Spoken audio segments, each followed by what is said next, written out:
PBA players, about a minute remaining, about a minute.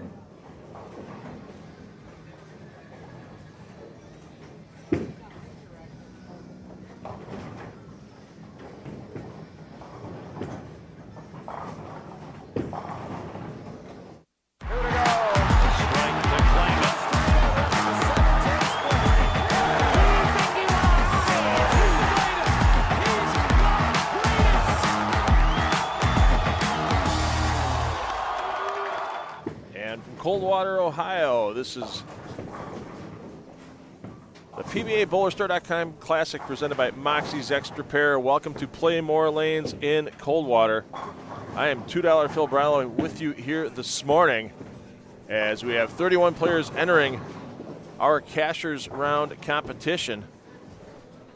We'll give you the full field rundown and the scores that are carrying over from yesterday. Pinfall will carry over all day long until we reach our top four in the Stepladder. There's 4 games in Cashers Round, 3 games in the round of 16, 2 games in the round of 8, and our top 4 make the Stepladder. Here's Bobby Jacob. Second most pin centers in the first ball cycle. Spectators and fans, as a reminder, please turn off those cell phones, place them on silent mode, as well as no flash photography, no flash video. Signing good autographs or live streaming, the bowlers are greatly appreciated. We have 8 games in the books. These 31 players are going to bowl 4 more games. We're going to take that 12-game pinfall and cut to the top 16 beginning this afternoon. I'll be doing updates each and every game, so you'll be able to follow along to see who's in contention to make that second cut. Bowlers, when your arrows come up, and you have 4 record pins. You begin your 4 games of semifinal action of the 2025 PBA BowlerStore.com Central Classic presented by Moxy's Xtra Pair.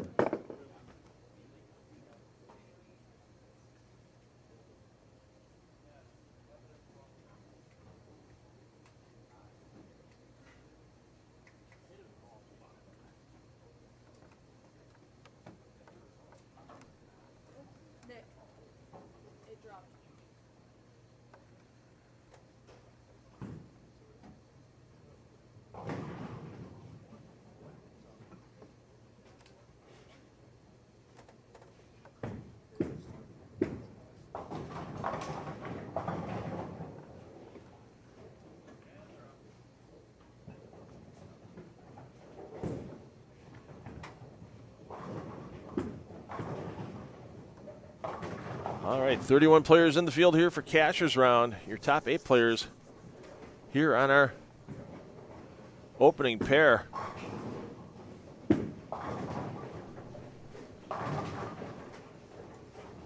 Your leader after yesterday's 8 games of qualifying, Ethan Fiore at plus 138. This 38-foot Viper pattern took its toll on the players yesterday, as only a 217 average was required to lead this field. Fiore is also currently leading the Brunswick Cup points list. He's looking to put an extra $4,000 in his back pocket at the end of the day today. We'll talk about a little bit with the Brunswick Cup once we get through introducing some of our players here. Fiore's your A. Zach Tackett is your B. Tackett, your number 3 qualifier, plus 114. Ethan McDonald's your bowler, double A. He's your number 2 qualifier, plus 124. And Brett Lloyd rounds out your lineup on lanes 1 and 2. Lloyd, one of only 2 players to the plus yesterday on B squad. At plus 102, and you see Zach Tackett attacking this 38-foot Viper pattern with an errant shot. You miss left, it's going way left. You miss right, it's going way right. It's just the nature of the beast here inside of Pla Mor Lanes. These players know this lane surface across the bowling center is tough. Put a tough pattern on top of it, and whoever wins this event will definitely have earned the $10,000 first place prize. Over on 3 and 4, Brandon Flora is your bowler A. Flora, your number 5 qualifier, plus 101. Bailey Maverick's your bowler B.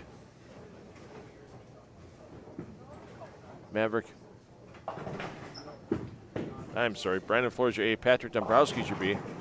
Dombrowski is your number 7 qualifier, plus 79. Darren Bloomquist led C Squad last night. Bloomquist plus 81. And Sam DeWitt the third. DeWitt the third came the closest to a perfect game anybody did during qualifying. On C Squad last night, game 5. Ran the front 9 before coming. I mean, it was just slightly high, but anything that's slightly high here at Pla Mor Lanes seems to be paying maximum penalty, as he left the 4.710 to end his bid for perfection. DeWitt at plus 64.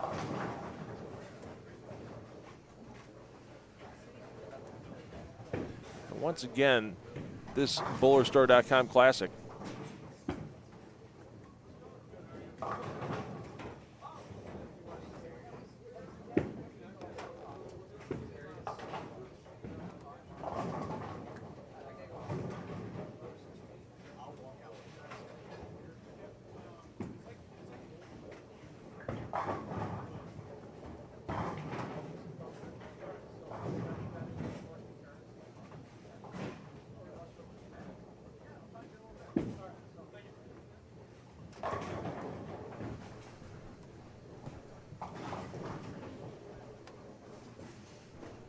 So the Brunswick Cup, presented by WCSM Radio, is a $10,000 prize list for a points list from the events that were held last weekend in Minster at the Kremer Roofing Classic, Wednesday and Thursday in Delphus, Ohio, at the Dave and Diane Kill Open, and here with the BowlerStore.com Classic rounding out the Brunswick Cup.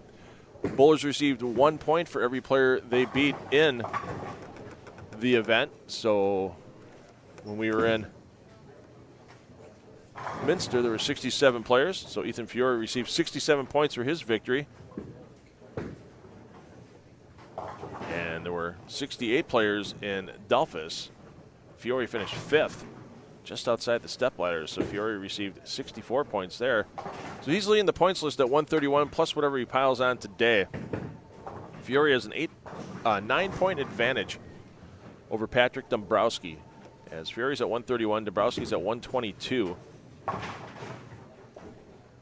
So if Fiore makes the round of 8, he'll be your Brunswick Cup champion and get that $4,000 first place prize. Nobody can pass Fiore if he makes the round of 8.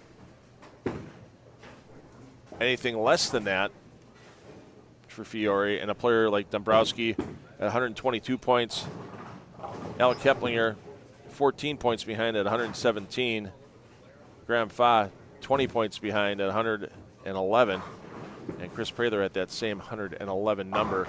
Those are the players closest to Fiore to try to take down that $4,000 first place prize. But once again, 4 spots being paid in total, 4,000, 3,000, 2,000, 1,000. Not a bad week's worth of work as a bonus on top of the great prize funds we've had here in Ohio for those Brunswick Cup events. I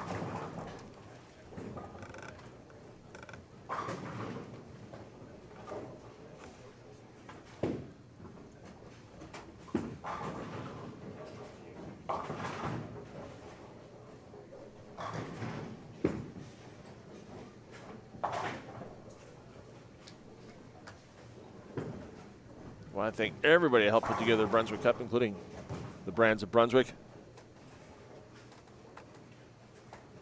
WCSM Radio and Buzzards Media, Community Lanes in Minster, Delphus Recreation Center in Delphus, Kremer Roofing, BowlerStore.com, and Pla Mor Lanes, where we are at today in Coldwater, Ohio. Let's get you over to our players on lanes 5 through 8. Remember, all your pair feeds available to you here on the PBA YouTube channel today. Thanks, everybody, for warming up the chat. Good morning, Bill. Good morning, John. Good morning, Jeff. Good morning, Albert. Good morning, Nick. Good morning, Steven. Good morning, Scooby. Good morning, Bob. Good morning, Brad. Thanks, everybody that's dropped in. Let everybody know they can watch this great PBA regional event for free on PBA YouTube. Let people know you're watching on your social media. I appreciate it. And I'm sure some people that might not know this event's going on with some great PBA Tour professionals in the field, like Zach Tackett, like Patrick Dombrowski, like Bailey Maverick you see here on 5 and 6. A few more in the field. Bailey Maverick, he's your bowler A on your scorecard. Maverick, your number 9 qualifier, plus 54. Corey Hersha, your bowler B. Hersha, your number 11 qualifier, just a pin behind. Weedman tied with Maverick for 9th. He's your bowler double A at the plus 54 number, and a few pins back. Your winner in Delphus on Thursday, Aiden Furukawa. Furukawa in 12th at plus 34. Over on 7 and 8, Scott McIntyre Jr. is your A at plus 28. He's in 13th position. Luke Switowski in 15th position is your B at plus 25. Let's throw Evan Gens between those two in the number 14 spot at plus 27. And if we would have had the cut last night to our top 16, as we will be cutting to 16 after this round, it would have been Rick McCordick at plus 25, similar number as Switowski, as they're in the tie for 15th and 16th.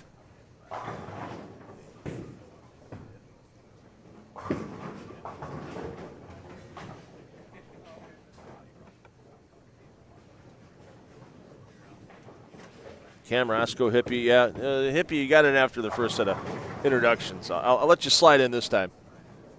So, David, Nate, thanks for coming in. The link's pinned to the top of your chat there. You should see it in that big white bar on top of the chat.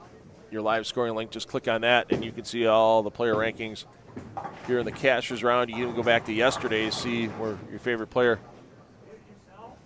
finished in the event,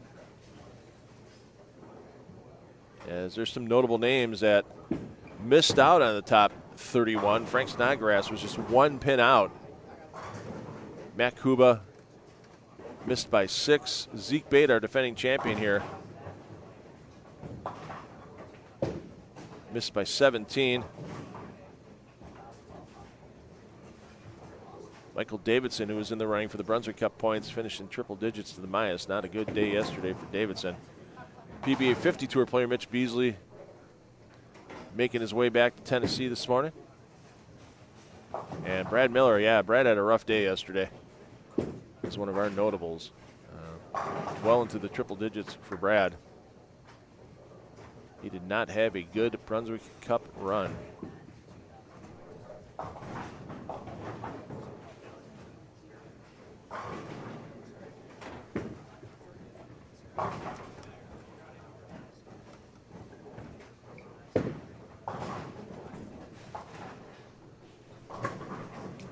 It was tough yesterday. Lots of players with up and down scoreboards as they made their way across the 16 lanes inside of Pla Mor Lanes here in Coldwater. Switowski had one of those days. 233, 177, 270, 224, looking spectacular. Then back to reality, 140, 182, 191, and 208 to finish the round. You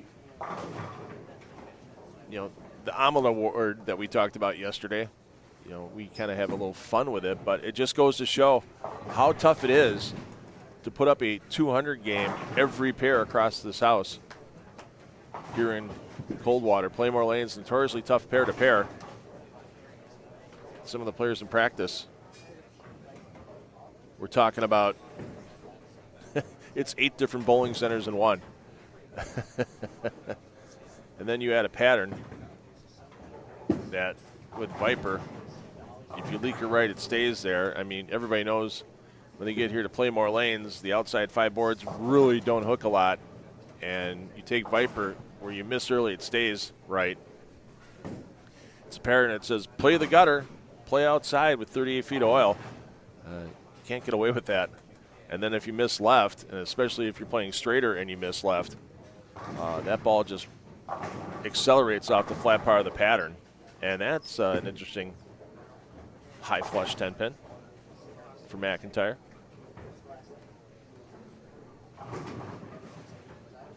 Let's get over to our next players. These are the players looking to get into that top 16 to advance into the next round. As on lanes 9 and 10, you have Blake Walsh. Walsh, your number 17 qualifier at plus 14. He's your bowler A. A.J. Johnson at 9 and 10, your bowler B at plus 13. Tom Smallwood, your double A at that same plus 13 number, and Trey Heinrichsmeyer in 20th at plus 11, your double B on 9 and 10. Over at 11 and 12, Chris Coella at plus 9. So only 21 players out of 90-plus players yesterday averaged 200 or better.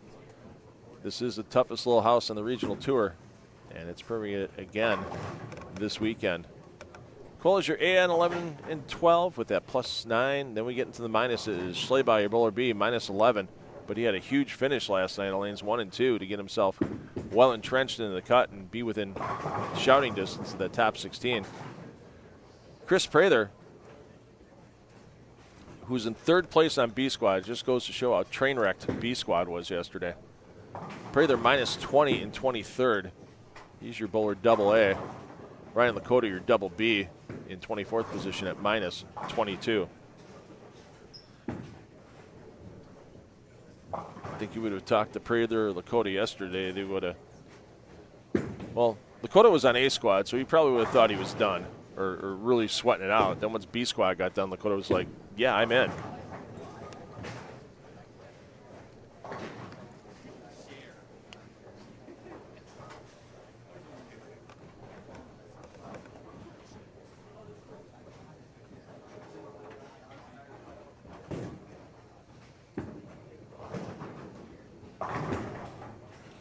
Let's give you a little over-the-shoulder look there on Prather.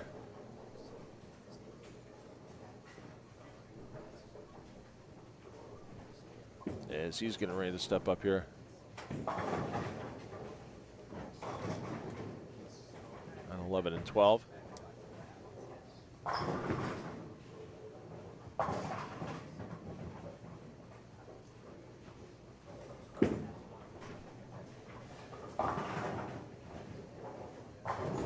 And, oh, the second effort by the 6-pin takes the 10 down.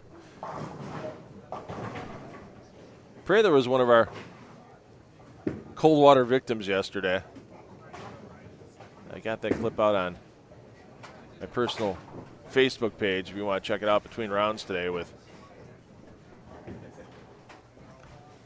a couple of cold waterings yesterday we got out there.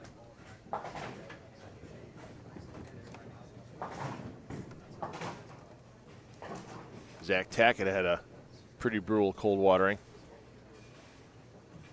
after getting an actual lucky break. I mean, it was like instant karma. The next shot came back and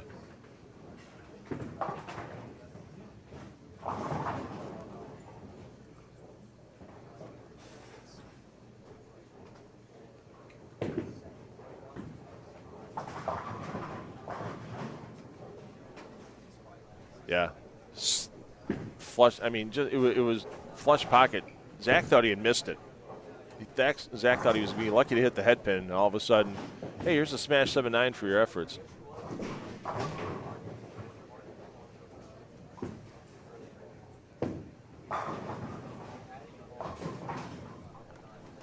There was one bright spot yesterday.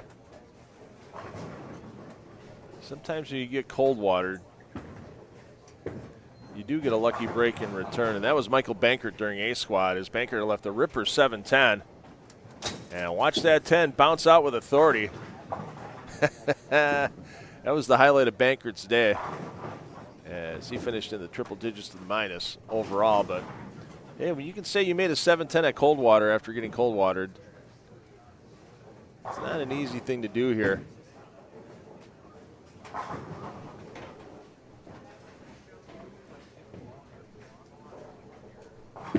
Inside the toughest little house on the regional tour. Let's get over to our final pairings here on lanes 13 through 16. Graham Faj, your bowler A. On lane 13, he comes in 25th position, minus 25. Sterner is your B at minus 33 in 27th. Let's put Keplinger, one of your Brunswick Cup points contenders, in the middle. In 26th position at minus 26, Wesley Boyd at minus 34. is your double B in 28th. Next door, Will Vadulich. Man, Will was just throwing absolute ropes to the pocket in game 8 last night. He was just firing plastic balls straight to the head pin, just trying to gather enough pins on marks to stay inside the number. He managed to do it at minus 41. I mean, Vadulich was solid for the first 3 games. 197, 237, 226. Then the tide started the turn. 155, 223, 183, 149, 189. And just manages to hold on to 29th at that minus 41 for your bowler A on 15 and 16. Your bowler B is Jacob Balzer. Balzer's another player. You talk about riding the roller coaster. How's about this for your first 4 games? 175, 248, 247. I'm sorry. 175, 248, 123, game 3. 247, 245, 138 in game 6. And then salvages his effort on 1 and 2 after 183 in game 7. Game 8 he was on 1 and 2, and 3 opens, 9 strikes for a 209 game, including punch out in the 10th, and that got him in the number 30 spot, kept him in the cut at minus 42, and then running our field to 31 is the man with Rich Benninghoff, minus 57, your double A. He's in your double A spot on 15 and 16. So right now there's 10 players alive that can cash on the Brunswick Cup points list. Only 7 can contend for first place with the advantage that Ethan Fiore has. So Bailey Maverick, Scott McIntyre Jr., and Evan Gens can all get into the top 4, but it's going to take making the step ladder for them to do that and having some other players in front of them run into some early exits. So 10th place Gens is at 84 points. McIntyre is at 88 points. And Maverick at 91 points. So Maverick 40 points behind Fiore, and only 31 extra points available between first and 31st. So that obviously means Maverick can't get the first place. Players that can still get there, however, number 7 in points currently in the Brunswick Cup is Brandon Flora at 99.5 points, as he tied for a spot in Minster. A.J. Johnson 6th at 106 points. A tie for 4th and 5th with Prather at 111 points. So if there's a tie for that number 4 spot, they'd split the $1,000. I'd say let's go out to the putt-putt course at Adventure Golf and make them play a quick 18 after we're done if there's a tie. But I don't think they'll let me do that. Alec Keplinger is 3rd in points currently at 117. Patrick Dabrowski 2nd in Brunswick Cup points at 122. And Ethan Fiore at 131 is your leader. So as we mentioned, with Fiore, if he makes the round of 8, he is your Brunswick Cup winner. And he'll take home that $4,000 bonus for his efforts over the last 3 PBA Central Region events in Minster, Delphus, and here in Coldwater.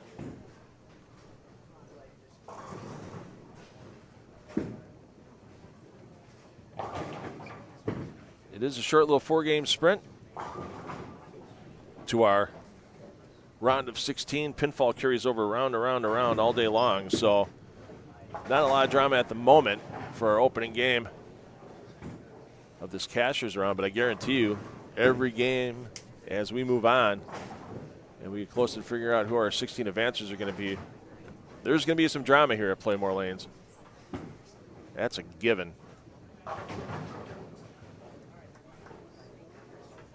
So as we get near the conclusion of Game 1 here in Cashers round, if you're watching us, if you're double tabbing us, following your favorite player, let's say you're following Fiore on lane 1, they're going to skip a pair, land on the 2nd here in their opening game. So 1 and 2 is going to go to 5 and 6. The players you see here on 15 and 16 are going to move down to 3 and 4.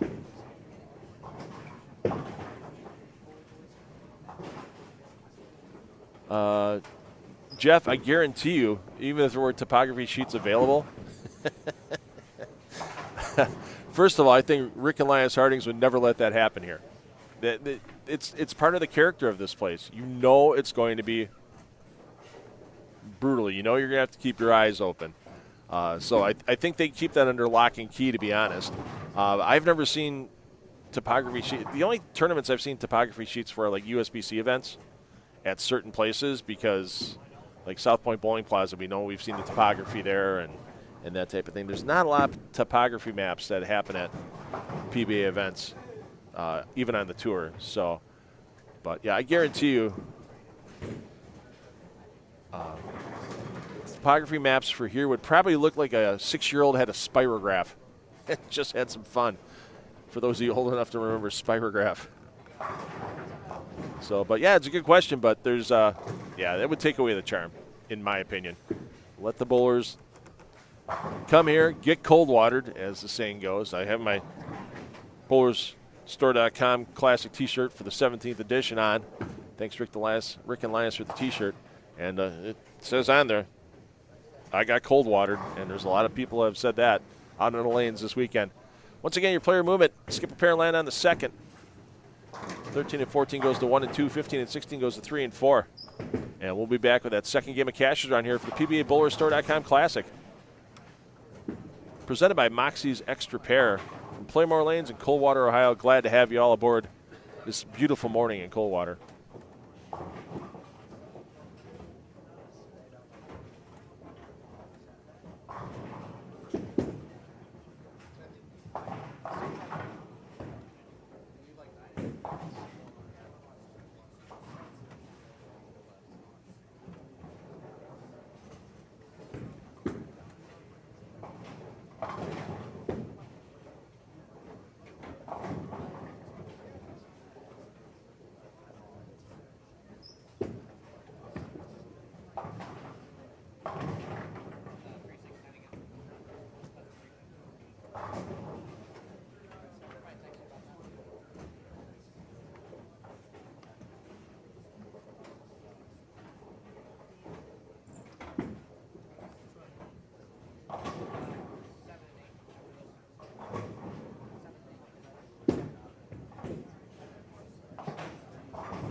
right, those are your players that started the day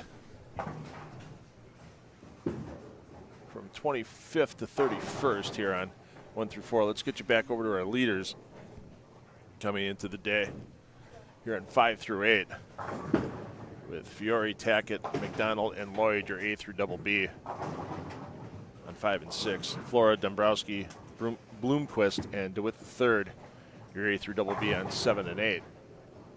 We'll get you a scoring update momentarily. The live scoring link pinned to the top of your chat. And don't forget, you can watch any pair in play. So as we bounce around here in the main feed, because we'll follow hot hands, if somebody's going for a perfect game or somebody's going for a big game, we'll switch over to that pair for a while. But let's say you're an Ethan Fiore fan, you want to watch every game of his today.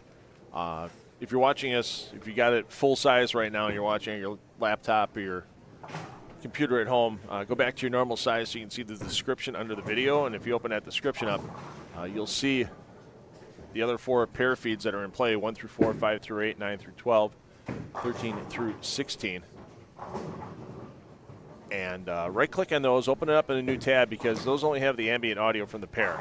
So we keep you updated with player movement, we keep you updated with score updates, other news and notes, follow big games, as we said. So, yeah, double tab us, keep going.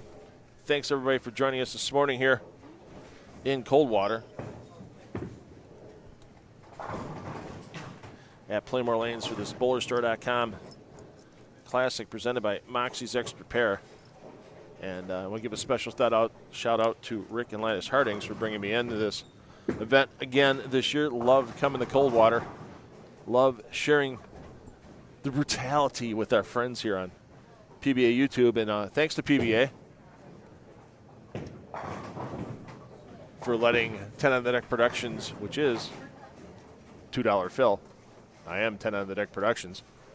Thanks for letting us stream on the PBA YouTube channel again this weekend. Tom Clark, Commissioner, Vice President of Media, Chris Del Bene, and General all-around YouTube wizard, Jeff Goodger, making sure we're able to do that. And thanks to Bowl TV and Chase Kaufman at Bowl TV for working with 10 on the Deck Productions to get the digital rights to us so we can stream to you for free on PBA YouTube. And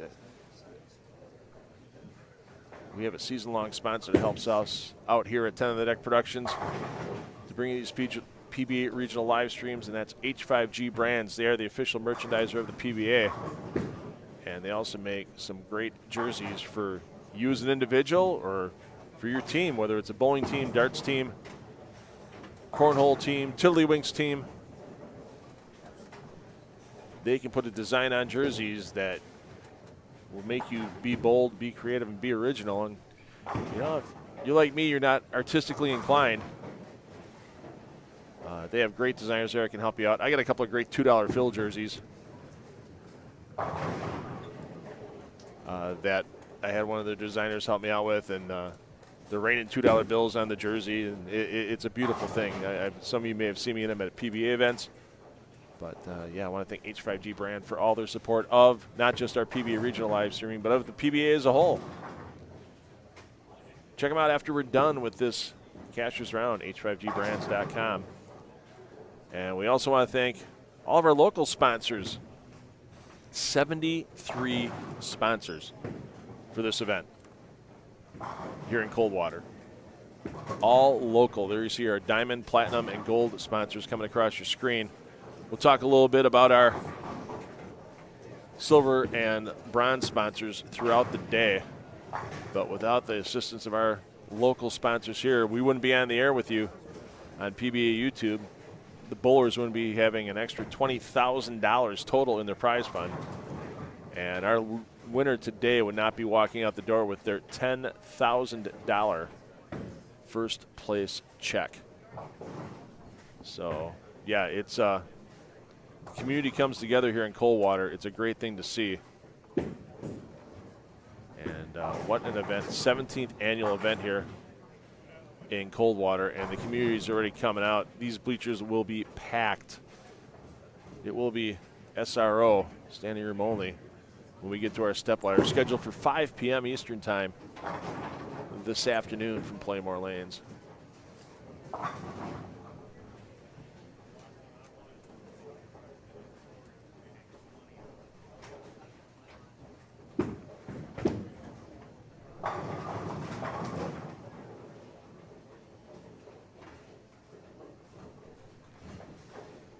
Zach Tackett yesterday, just a solid day, a couple ups and downs, but nothing to be overly concerned about.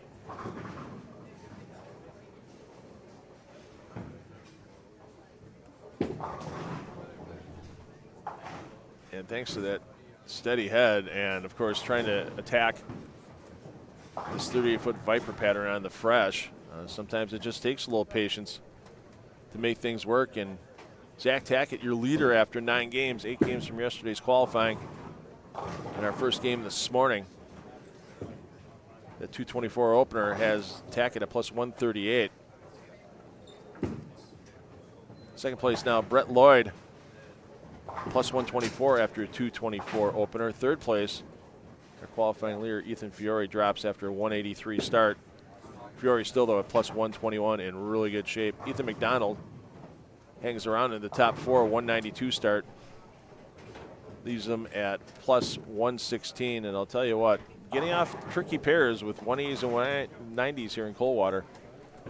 Be happy, move on, bring it back the next game. I mean, all 4 of those players are still 100 pins over the cut number right now, so they've got a little cushion in case there's a big drop in the score of one game. Jaron Bloomquist 5th at plus 88. Brandon Flores 6th plus 67. Patrick Dombrowski at plus 66 and 7th. Sam DeWitt at plus 58 and 8th. So all those players dropping back on their pinfall by a little bit. Bailey Maverick at plus 43 and 9th. Rick McCormick in 10th, plus 41. Heinrichsmeyer with a good opening game. 229 moves Heinrichsmeyer up into 11th at plus 40. Luke Switalski plus 30 and 12th. Corey Hirscher plus 23 and 13th. Evan Gens in 14th at plus 19. Scott McIntyre Jr. at plus 17 and 15th. And your champion Thursday in Delphus, Aiden Furukawa, drops back a bit after a 177 opening game. Furukawa still at plus 11. He is your number currently, but there are a ton of players within 25 pins of Furukawa. Blake Walsh plus 9. Tom Smallwood plus 8. Chris Quella plus 5. Zach Weedman plus 4. Jason Sterner and A.J. Johnson both at plus 1. Jacob Balzer minus 7. And Chris Prather after a 206 opener for Prather. Prather at minus 14. So, yeah, all those players still within 25 pins of the number with this game and 2 more games remaining.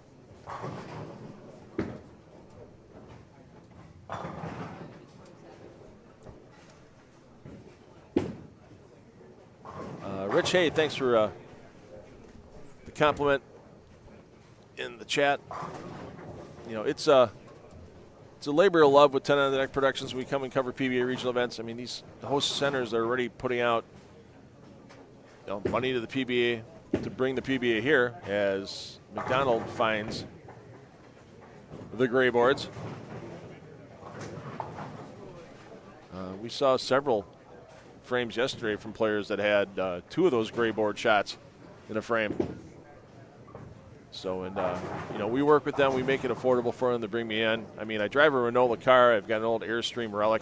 I put all the equipment in. Well, not really, but but yeah, it's they want the ability to be able to share their events with the world as well. I mean, thanks to Doug and Lori Davidson last weekend in Minster at the Kremer Roofing Classic for bringing me in. Glad Rick and Lance Hardings brought me in here for Coldwater. First time I was here was 2016, and every time I had a chance to be here, it's been a great experience. And now with the last 2 years at the Kremer Roofing Classic, Minster's a nice little city as well. Glad to be a part of that. Yeah, we missed out on Delphus. I had some local stuff back in Milwaukee with live streaming and TV needed to take care of. So next year, maybe we'll get them all streamed if the Brunswick Cup comes back once again. I'm hoping it does. And I mean, you have that $10,000 bonus prize list for these players. As we mentioned when we started, Ethan Fiore in the lead on that points list currently, and if he makes the top 8 here, he'll lock up that $4,000 first place prize. Once again, thanks to WCSM Radio here in Coldwater and Buzzer Media for their assistance in putting that Brunswick Cup together. And something tells me next year, there were quite a few non-members in this event. A little unusual for Coldwater, but you know, sometimes you can't avoid scheduling. I mean, there's some players that have already made their way open to the Storm Lucky Larson. Don't forget, you can watch that on YouTube as well for free. Just look for Storm Lucky Larson on YouTube. They'll have coverage all the way through their finals next Sunday as Jesper Svensson tries to defend his title. Jesper flying back over to Sweden. I'm sure Kyle Troop's with him after Kyle and Brianna got married yesterday, so a lot of PBA players down there in the Louisville area for that celebration for the troops.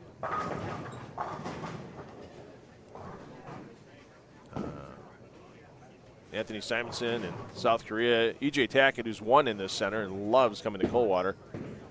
EJ bowling in Australia, so he had a 300 game in an event. He's bowling down there a couple days ago.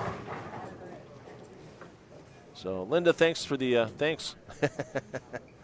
Thanks for the candy bars, too. Haven't gotten to them yet. Those will be consumed on the break before the stepladder. At least one of them will. But appreciate you bringing the treats to the broadcast booth while you were watching Ryan bowl yesterday. Robin, good afternoon to you. May even be close to dinner time for you in South Africa. Thanks for joining us once again. As Fiore, we all know how much he loves to shape that bowling ball, and starting to do it already. It wouldn't surprise me if by game 4, we'll have Fiore in front of that ball return with a little bit of loft over the left gutter. Didn't have a lot of loft yesterday, even when he got into game 7 and 8, it was black.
Yeah, what a 2025 Ethan Fiore's had. Wins his first title on tour. It's a major. Gets him into the PBA playoffs.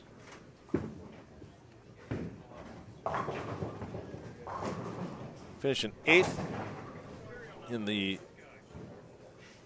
points list before the playoffs. And ended up getting a run out with a 12th place finish, lost his opening match in that playoff bracket. But players like Ethan Fiore, AJ Johnson, as soon as they're done here in Coldwater, they are heading to airports. I think Ethan said he's heading to Indianapolis because he has a motorhome he rooms with a couple other players in. And they're parking a motorhome in Indy and hopping on an international flight. I don't know where AJ Johnson's flying out of. AJ might be going home first. Checking in on his girlfriend Tori and his young son Brantley, and then make their way over to Lucky Larson in Sweden. So these players definitely have a lot to bowl PBA related, even in the tour off season. And I know everybody's itching for the release of the 2026 PBA Tour schedule.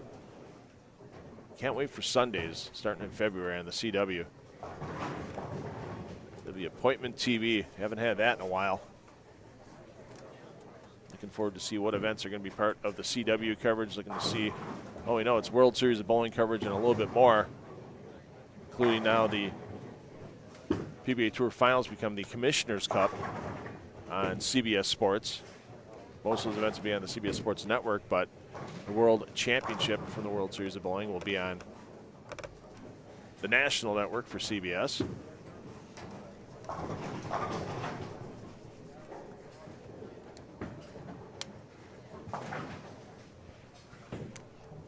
So Fiore trying to jump himself back into the lead here.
We showed you all the great local sponsors earlier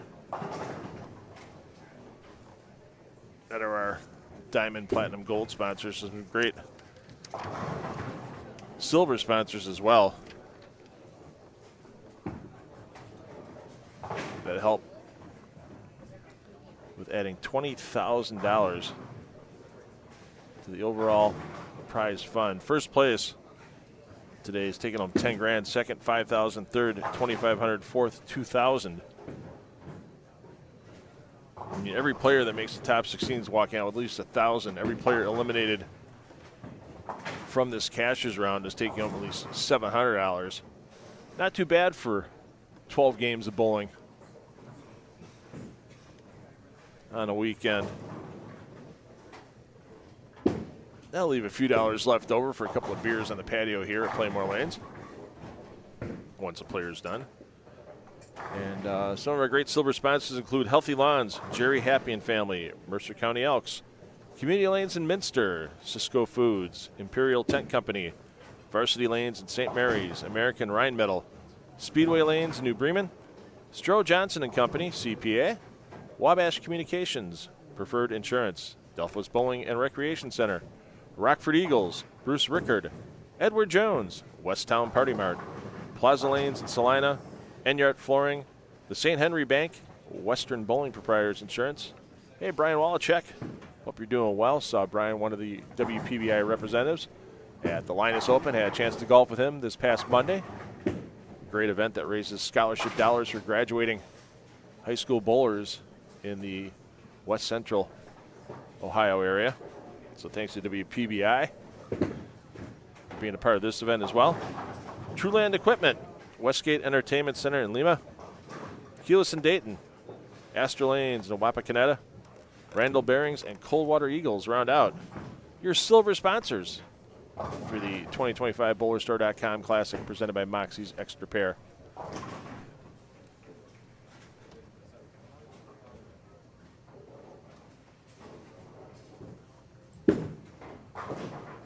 Yeah, you can't have a phenomenal, I don't use the word often with regionals, but this is a phenomenal regional event here in Coldwater.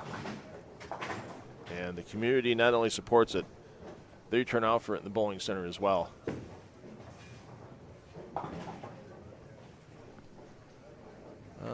Benninghoff question in the chat, how's he doing?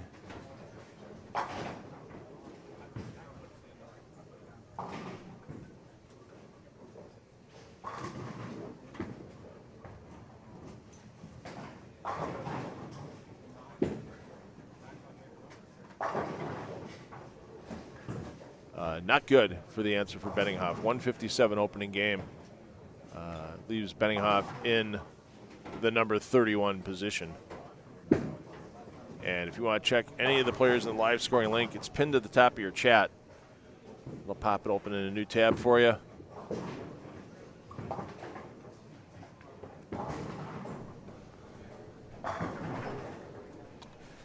And you can follow your favorite player's scoring as it's updated by our PBA Central Regional Manager Bobby Jekyll after scores are compiled each and every game. So Fiori's trying to bounce back off the open frame.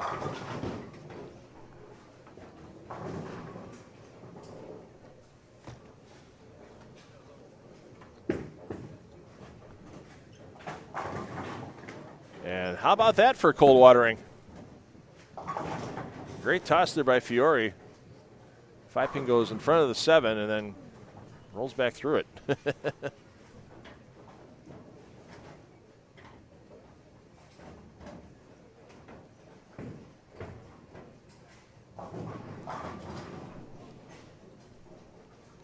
You know you're going to get some tough breaks here in Coldwater on occasion. Well, that was actually the head pin that came flying back across, but yeah, the 5-pin left in a hurry for Fiori. And the last thing that young man needs to do right now is ruin a really good game with another single pin miss. Yes, this is a Viper pattern on here, 38 feet in length, 28 or 29 mils, 2-to-1 ratio roughly. And with the topography here inside of Pla Mor Lanes, not conducive to using the outside 5 boards. Yeah, it's a fine line these players have been riding all weekend long. If you're double tabbing and watching your favorite player while you're listening to us here in the main feed, let's give you your player movement here for Game 2 into Game 3. So basically the players are moving halfway across the house. They're skipping 3 pairs, landing on the 4th. So the players you see here on 5 and 6 are moving to 13 and 14, 7 and 8 moving to 15 and 16 for their third game of this Cashers round, as we've reached the halfway point of Cashers round here at the BowlerStore.com Classic, presented by Moxy's Extra Frame. Moxy's Extra Pair. Sorry, I'm having extra frame flashbacks on occasion. I apologize, Doug Davidson. It's the third time I've done that this weekend. First time I was here in Coldwater as part of the Extra Frame crew. So Yeah, I get a flashback here and there, especially because they spell extra pair just like the spelling of extra frame with extra, Xtra. So, but Moxy's extra pair, part of the bowlerstore.com complex in nearby Versailles, Ohio. And I want to thank the Davidson family for the bowlerstore.com sponsorship again this weekend. Your player movement, once again, skipping 3 pairs, landing in the 4th, and a score update coming after we return with the audio portion of your programming. I'm $2 Phil Brylow, taking you through the day today, all the way through our step ladder as we crown a champion, starting at about 5 p.m. Eastern time for that step ladder.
right, these are your players that started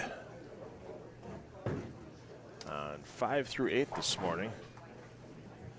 Maverick, Hersha, Weidman, and Furukawa. Your A through double B on 1 and 2.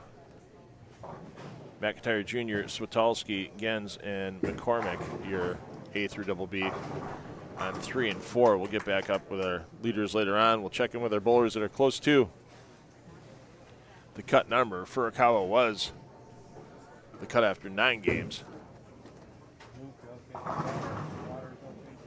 Your live scoring link is pinned to the top of your chat,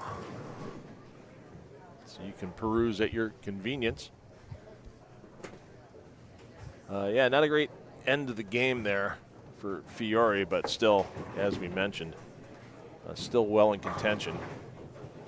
Had 100 pins up over the cut number. Let's see, Nick, senior event held in this house. There is not currently a senior event held in this house. Back before the pandemic one year, there was a PBA 50 regional that they held. Here, I can't see the picture from here. They got a winner's wall with all the pictures. I'm going to run and check that really quick and see what year that was.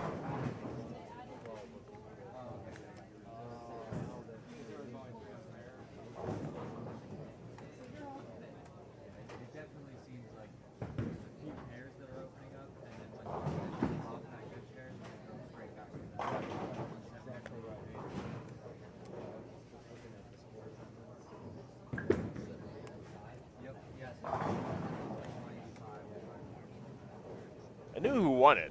It was Parker Bone III. It was 2019, so just before the pandemic.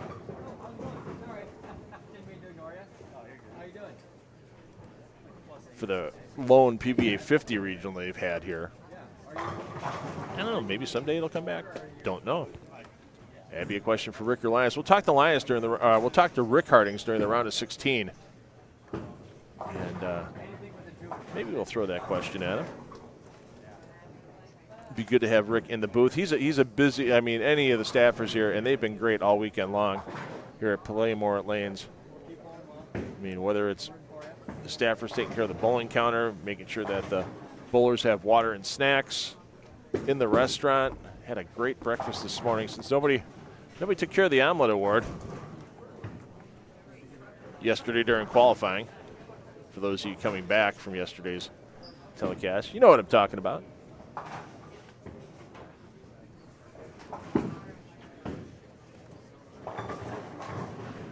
I had an omelet myself, bacon omelet, lots of cheese, good side of American fries, wheat toast. Good start to the day. All right, your 10-game scoring update is available to you through that live scoring link. Zach Tackett extending his lead as Tackett now at plus 183. Tackett 224, 245 for Zach to get things started. Let's check in on Tackett as he's going to be stepping up, trying to convert that 9-pin. As your bowler be on 13 and 14. 54-pin advantage for Tackett over Fiore at plus 129. Lloyd hangs on the third, plus 123. McDonald plus 112 and fourth. DeWitt bounces back up in the fifth after falling in game one. 194, 234 for DeWitt, has him at plus 92. Darren Bloomquist hanging tough in sixth, plus 70. Rich McCormick up in the seventh, plus 68. Trey Heinrichsmeyer with a nice game in game two. Has him up into eighth at plus 66. Bailey Maverick ninth, plus 43. Corey Hersha plus 38 and 10th. Flora, McIntyre, Weidman, Dombrowski, Switalski, and Furukawa round out your top 16. Furukawa at plus 28. To get peeking at Furukawa again a little later in this game. But Furukawa, lots of players not too far away. As Evan Gens, 7 back. Chris Coella, 21 back. Tom Smallwood, 29 back. A.J. Johnson, 38 back. Blake Wash, 39 back. Jason Sterner and Chris Prather, 40 back. After that, it gets a bit distant. So players like Schleba, Fa, Keplinger. Schleba not in the Brunswick Cup points list, but Fa and Keplinger are. That might knock him out of a top 4 spot with that finish. So Keplinger and Fa, both about 70 out of the cut number of the top 16.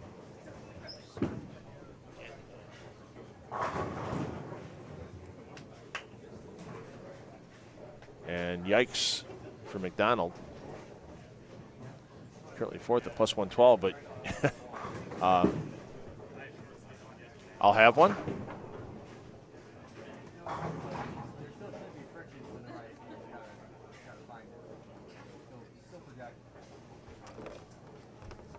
Yeah, no EJ here this weekend. I've only messed up Zach's name once so far. But EJ's bowling in Australia. Saw some pictures from he and Natalie. Had some time to go to the Australia Zoo yesterday. So they're making the most of that trip down under. EJ, a previous winner here in Coldwater. And I know it breaks his heart to miss this event. I'm sure he'll be back next year as Sam DeWitt picks up the 145.78. That's an everyday leave here on the PBA Regional Tour. Well, might be an everyday leave here in Coldwater.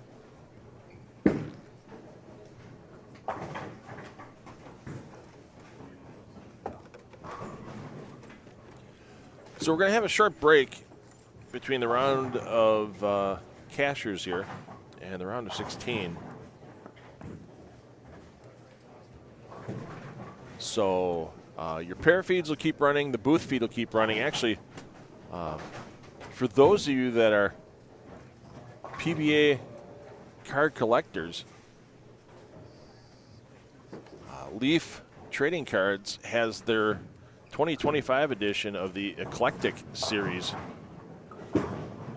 out for sale at shopleaftradingcards.com.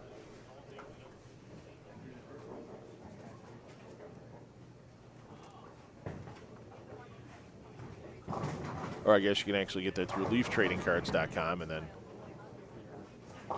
do your search for the PBA. But they just released it on the 22nd, a couple days ago. And Taylor Tussing stopping by the booth a little earlier today. We're gonna crack open a box of the Eclectic Series. During the break, we're gonna have a little fun with that. So looking forward to bringing Taylor in the booth and spending a few minutes talking to him about his love of the PBA Leaf Trading Cards. And maybe we get an autograph card or two. There's a lot of PBA Tour players available with autograph cards in that set. Anthony Simonson, Andrew Anderson, Bill O'Neill, Chris Barnes, A.J. Johnson, and some legends, too. I mean, you can get a Marshall Holman autograph. You can get a Pete Weber autograph, Parker Bone autograph, Marshall Holman autograph. There we go. Hey, even a Randy. All right, a Randy. I would enjoy getting a Randy Peterson autograph in that pack. Many times worked with Randy back in our extra frame days. Always had a good time. But Randy was never here in Coldwater. One place we have to get Randy to before his broadcast career ends. Dave Lamont. Oh, I know you love Coldwater. I don't know if you're watching, Dave. I'm sure you've got a bunch of stuff going on as well. But Dave Lamont, yeah, loves him some Coldwater. Except when the guy in the room next door snores so loud at 6 a.m. it wakes him up on Sunday morning. That's a whole nother story.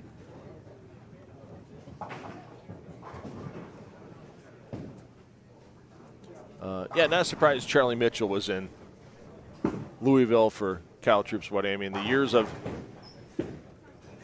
PBA Elite League competition where Kyle was a member of the Portland Lumberjacks. I wish that comes back. I hope that comes back. Bale the Brands just didn't do it for me as a fan. Just not the same excitement. And it's not because of the crowd in Detroit or anything of that nature. Just, I get the brand loyalty thing. I get it. Without the ball companies, PBA would have, not gotten to the point that it has over the last 20 years, let's be honest. But it just wasn't the same. Battle of the brands. As a fan, bring back the Elite League. Bring back the draft. Let teams be drafted together.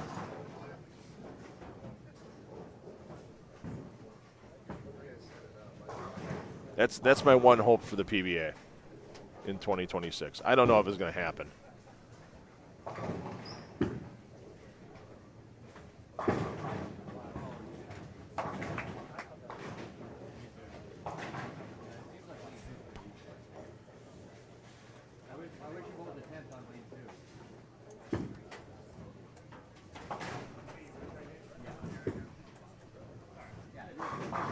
I'm sure there's a few PBA Elite League fans out there. I'm sure you had your favorite team. I mean, for a couple of years, you know, they had the Milwaukee team. I was, you know, honestly, it was just by name only. I mean, none of the teams bowled in their hometown except for,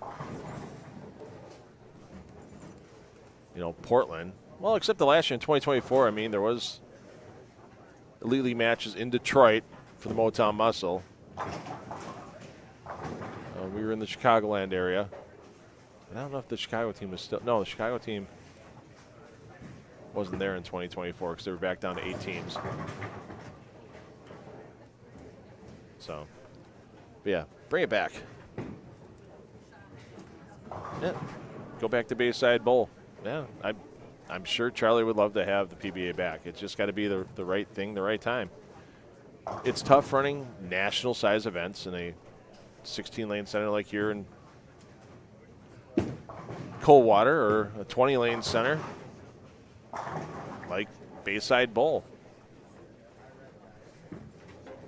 So that's where the Elite League was perfect, and then a couple of years they had the main event, that 64-player match play bracket. That was fun too. There were some upsets the first couple of years.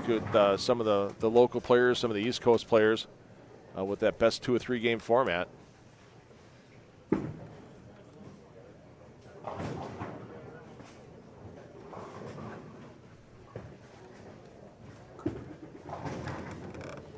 That'd be another fun tournament to bring back. Main event. Just a 64-player bracket, best 2 or 3 games. Here you go. Battle it out.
Has anyone ever broken bowling pins? Well, most of them are already cracked before they actually broke them. I know Oscar Palermo did one at a PBA event. Happened to catch a machine in the right part with a 35-mile-an-hour fireball behind it. Snapped it at the neck. I know a player in Wisconsin that did it as well. Just happened to, another guy could throw it 30 miles an hour in his spares, Todd Filter. Didn't fully crack through like Oscu's did, but the damage was done. But yeah, those are pins that are already beaten up and got cracks in them, and it's just somebody finally delivered the coup de grace, as they say, the final blow.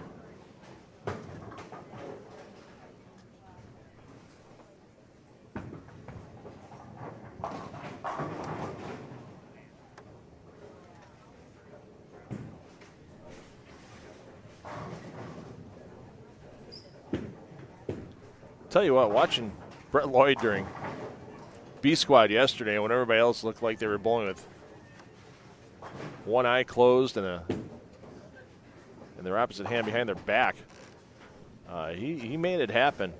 Got the triple digits to the plus. Somehow, when only one other player was plus, and then Chris Prather was third at -20, as McDonald's starting to have some problems. Once again, he's 100, almost 100 up on the cut.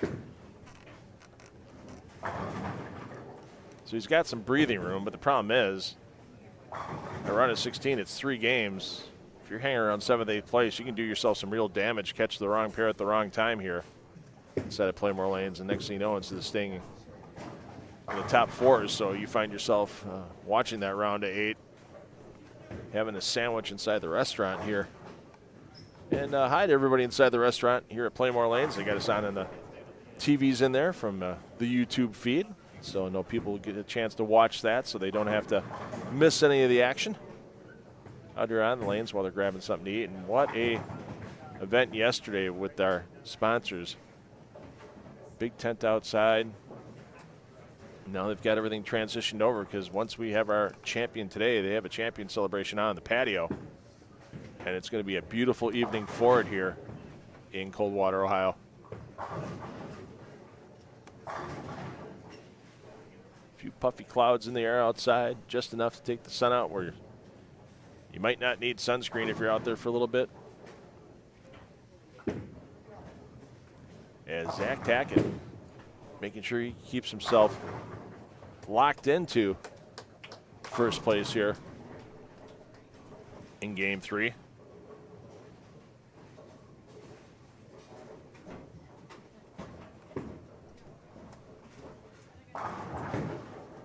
Tackett at plus 183, 54 pin advantage over Fiore, and he's got another 10 on that this game.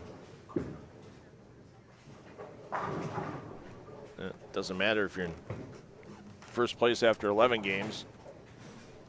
You want to be in first place after 17. That's after we're done with the round of 16, 3 games, and the round of 8, 2 games, along with our final game of this cashers round, because then you'll be the #1 seed for the Stepladder. You're going to guarantee yourself $5,000 as your payday for the weekend. You got a chance to double it by winning that championship match in the Stepladder. Sam, come back. Sam, you got to shoot the spare, Sam. Much as you got hosed on that shot. And speaking of hosed, back-to-back big 4s for McDonald. And yeah, he lost some serious pin count by throwing that spare attempt last frame in the gutter. I mean, 8-4 pins a count.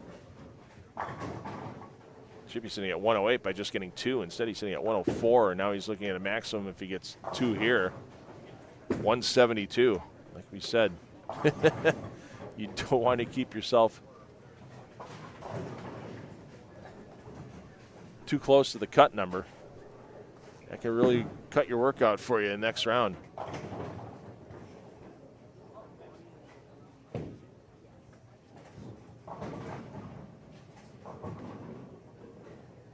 Speaking of players trying to make a move,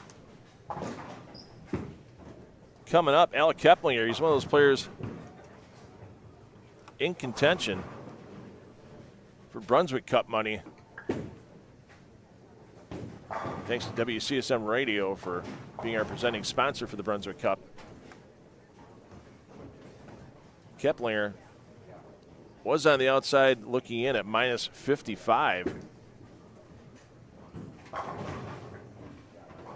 But our runner-up from the Kremer Roofing Classic last Sunday in Minster, Ohio, looking to get up in the positive.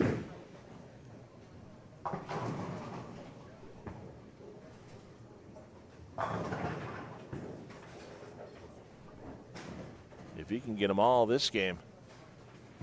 We had one front nine yesterday with Sam DeWitt III, and there's a front nine now with Keplinger.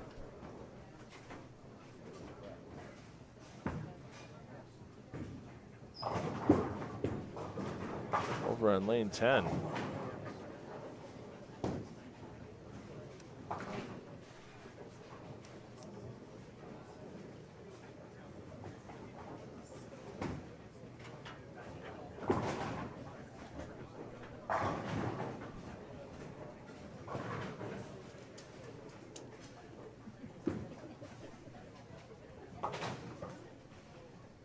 Hey, Travis. Good to see you. Glad to get a chance to watch Trey as he's bowling today. Hopefully you're bouncing through the pair feeds, finding him. Keeping us on here in the main feed for a little audio fun. But thanks for checking in. Hope everything's going okay on the road. Just so you know, your lovely wife is eating a tremendous-looking ham and cheese sandwich over at the counter here. As she waves at me, Sam says hi. So... Like, I walked by that when I saw her first get set down in front of her. I'm like, man, I'm disappointed I had breakfast now. I had an omelet, but that sandwich, oh, my goodness. They do not skimp on the pork here at Pla Mor Lanes. That is a tasty-looking sandwich. Albert, there's no such thing as me black clouding anybody. It's somebody else that's watching that throws a black cloud. I have nothing to do with it.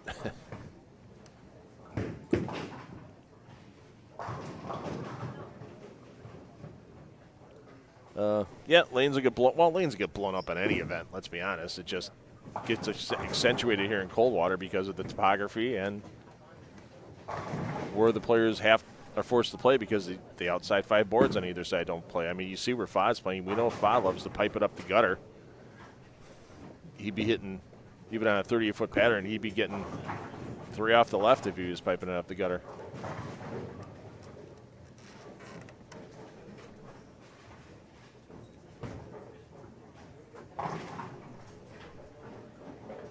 So Sterner gets the cover. Solid game for Sterner. Problem is he's 38 outside the number right now. One of the players behind him with Keplinger.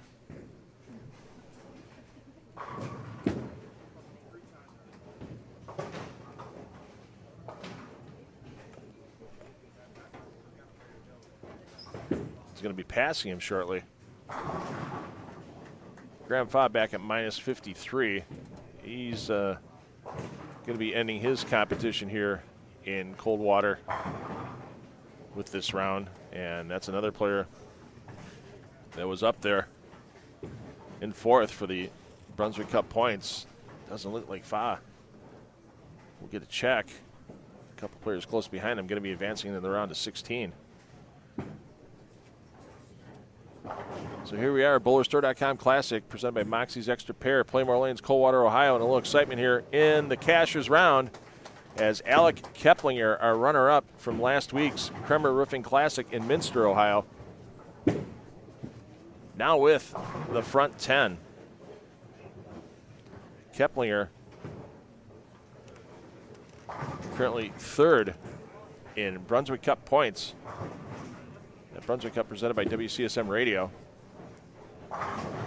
$2,000 would be nice at the end of the BowlerStore.com Classic as a bonus for staying in third in the points list, but we know Keplinger not only wants to get that $4,000 that's on top for the Brunswick Cup points, he'd love to get the $10,000 check here in Coldwater, and he's going to be going from well outside the cut number. He was minus 55 in 27th place, and this should get him in the top 16 with the game he has already. Looking for number 11. That one crept a little high, and the 10-pin ends the run at perfection. Biggest game we've had this weekend to this point. Keplinger had the 299 in the stepladder of the opening game of that stepladder, in Kremer Roofing Classic last weekend. And making the big run now. So your player movement for game 4, it's a little unique. They're going to skip a pair left and land on the second pair left. So the players you see here on 9 and 10, they're going to move over to 5 and 6. 11 and 12 moves to 7 and 8. So a little bit of a different move to the left. Skip a pair, land on the second here. For your 4th and final game of Cashier's round. And Keplinger makes the jump in. Who's going to be in our top 16 advancing to our next round of elimination competition here? Pla Mor Lanes in Coldwater. The only way to find out, stay tuned for that 4th and final game of Cashier's round coming up next.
Well, breaking news. Once again, for those of you joining us for the first time, 10 on the Deck Productions, I'm the man. Running your show, running your cameras, doing your commentary. And every once in a while, something sneaks up on me that I didn't get first time through. And while we were busy finishing off Alec Keplinger's chance at 300, we got a chance for another big game here with Trey Heinrichsmeyer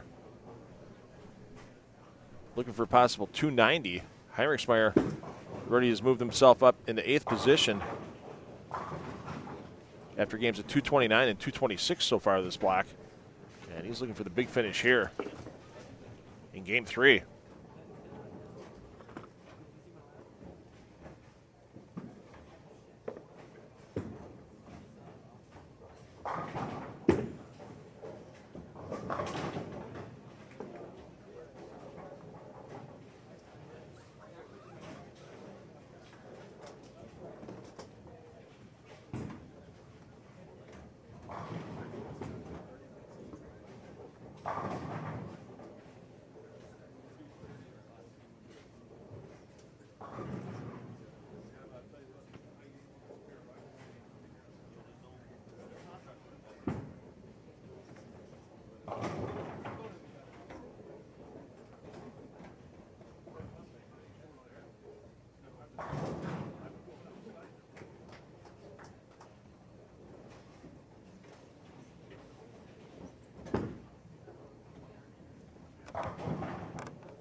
right, Heinrichsmeyer getting ready to fire on lane 5.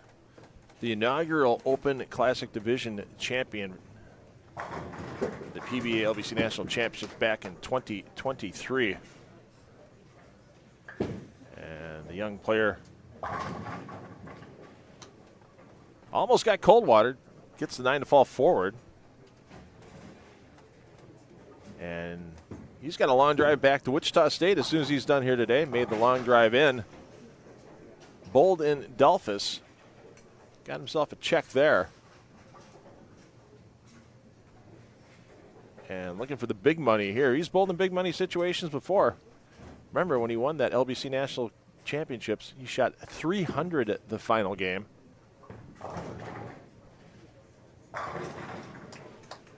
And Heinrichsmeyer, one of only 2 players in LBC National Championships history to have multiple Duke trophies, mini Duke trophies for shooting 300. Ended 2023 with a 300 and started 2024 with a 300. There's a Coldwatering. You saw that 9-pin slide over a bit. I mean, it was a touch high. But once again, game in the 270s for Heinrichsmeyer. Could move him into the top 4. We'll get all your stats and everything rolling here. After player movement, once again, your players making the move. 2 pairs to the left. Skip a pair, land on the second. So if you're following your favorite players, we just saw Fiore and company on 13 and 14. They made their way down to 9 and 10.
So Tackett of the Zach variety.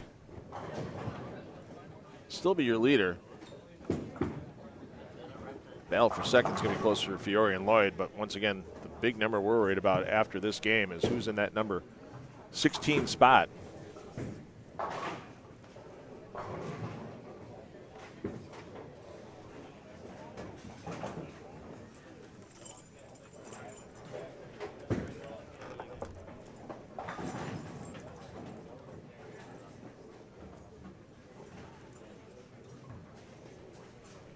As those will be the players advancing into our next round of competition.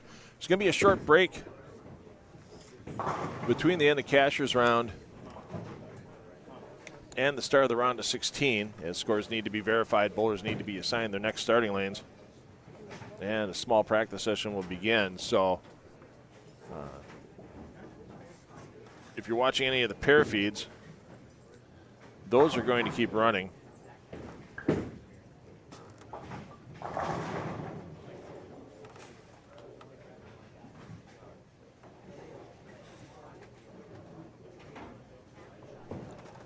And we're going to do something fun. Usually we just leave the booth feed going as well. I got a little behind the scenes production work to do between rounds. But we're going to have Taylor Tussing in the booth. Taylor brought us in a box of those brand new 2025 PBA series of Leaf Eclectic collector's cards. And you're guaranteed 4 player autographs on the cards in every box. Of course, you can go to leaftradingcards.com and get all your information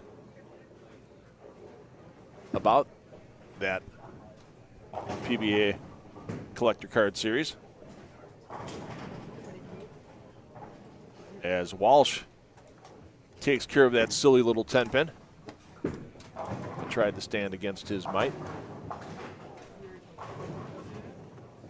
Yeah, Alec Keplinger, what a game last game. That's going to move him up a bunch. We saw the end of Heinrichsmeyer game, but Heinrichsmeyer is already in 8th. Heinrichsmeyer probably going to move into the top 5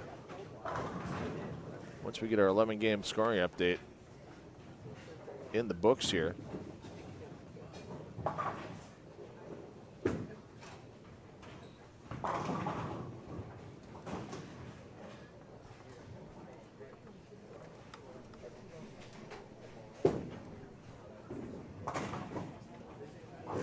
Somebody asked the question, Trey finishing at 1 and 2. Yep, if you want to catch Trey the last game, if you want to follow him, we'll get down there in a little bit.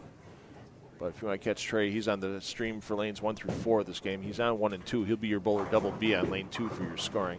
So here is your 11-game scoring update. Zach Tackett extends his lead to plus 235. He's got himself 74 pins over Brett Lloyd. Lloyd at plus 161. Heinrichsmeyer up into 3rd, plus 143. What a morning for Trey. On games of 229, 226, and 277. Made the big run. Rick McCormick having a nice run as well. McCormick up in the 4th overall. On games of 216, 227, 267. For plus 135, Fiore. Not the greatest of mornings for Ethan.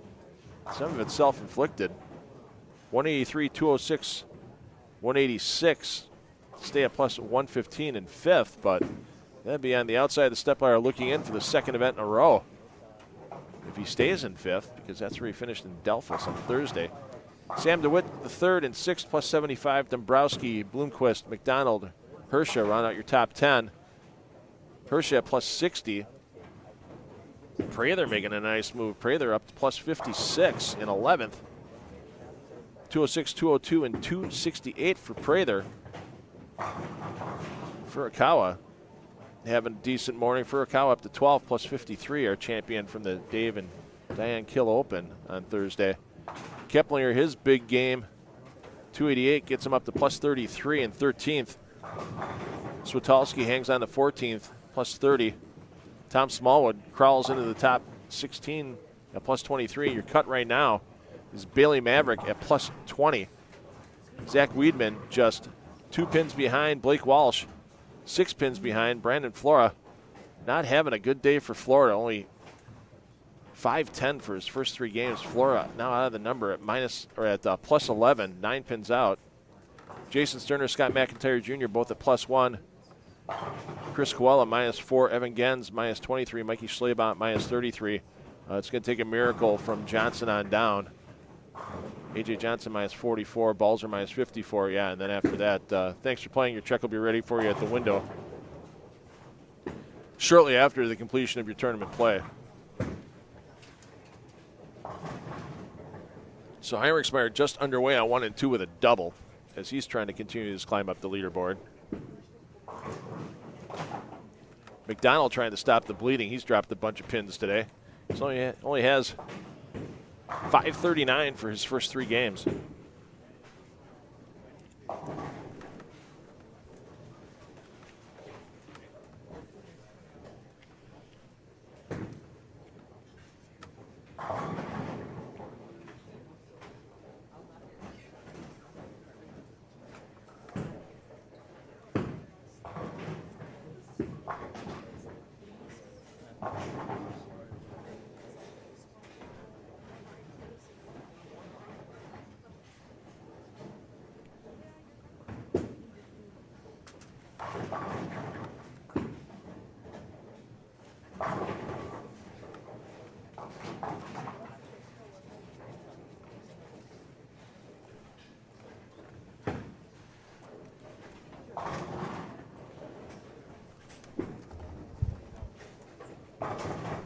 Solid day for Lloyd. Plus 59 for his 3 games so far today. But he's lost ground to Zach Tackett. Zach Tackett's plus 121, and he's got Trey Heinrichsmeyer right on his tail as Heinrichsmeyer high so far in the block, plus 132 for the first 3 games for Trey.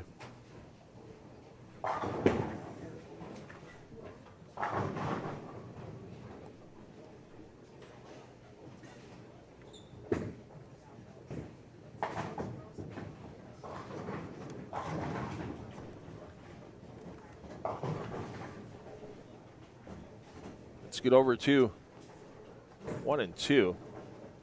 You see A.J. Johnson not having a good morning. He'll be getting ready to check the bags in for his flight to Sweden after this game's done. Trey Heinrichsmeyer is your double B. Tom Smallwood, who's just up at on the cut number by 3 pins. Smallwood spare open spare is double A on lane 2. And yeah, Trey knew it as soon as he let it go. Prather having a nice block this morning. Prather plus 76, moves into plus 56 and well inside the number at the moment. Prather looking to get that double to offset the open frame in the first. And he gets it done.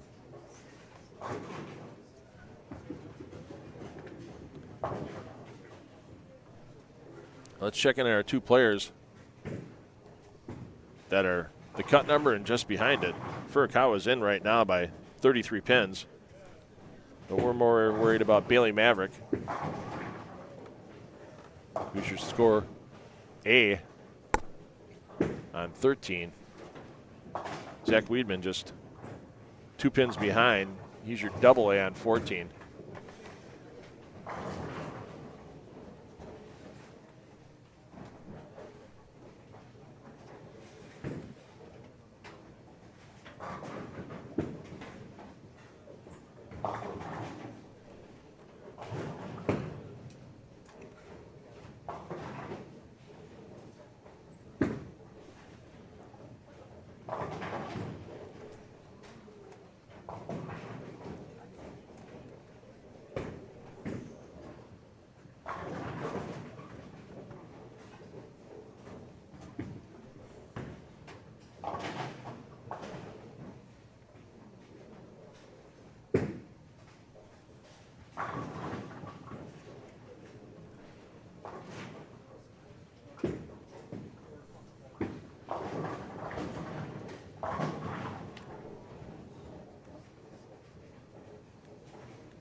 Let's check back in on Smallwood. Yeah, how often do you see Smallwood shooting at a 5'10"?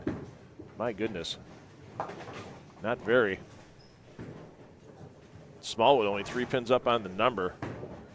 Koala you see stepping up. He's on the outside moving it, outside looking in by 24.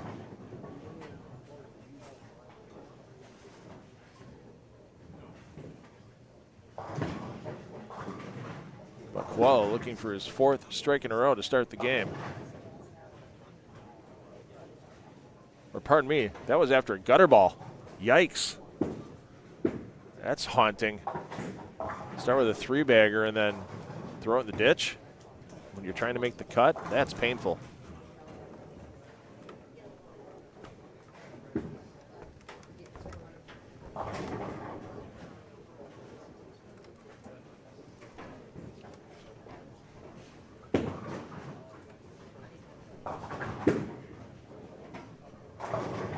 And Heinrichsmeyer comes high. Checking our players here on 5 through 8. Sterner 19 out. He's your bowler B. Getting ready to shoot at that 3-6-10.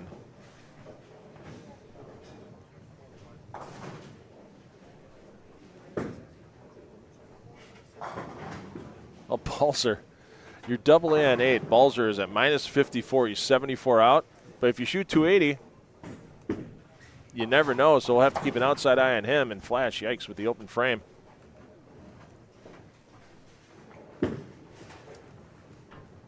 And Heinrichsmeyer gets the spare.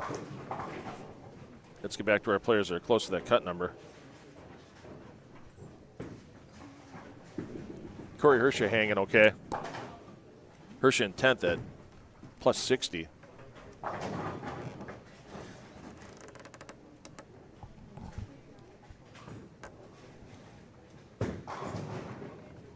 Well, doesn't like lane 14. We know that. But if he gets out of here even with a Dutch 200 game, he'll have plenty. I just don't see the cut moving up 40 pins in the game here in Coldwater. Switalski, though, finding some trouble here. Switalski only 10 up on the number. And he's looking at a most likely open frame here in frame number 3.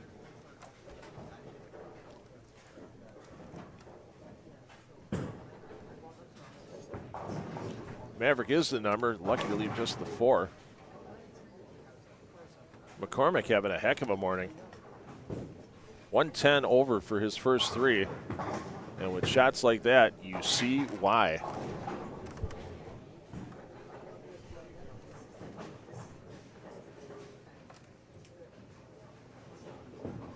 Checking on Keplinger and company. And Flash finding trouble, and yikes. Flash is only 19 out of the number, but this game disastrous to this point. Keplinger double offsets the open frame, so 190 pace. He's got 13 pins to give to the cut.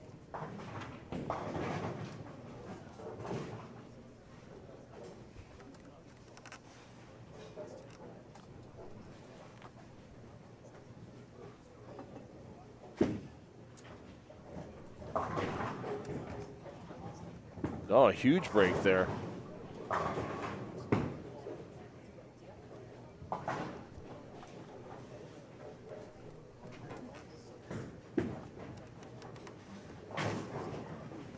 For Boyd, but Boyd well out of the number.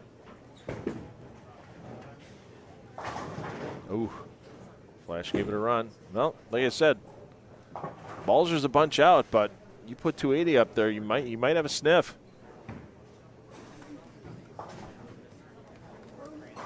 Sometimes mysteriously those cuts move back by a few pins.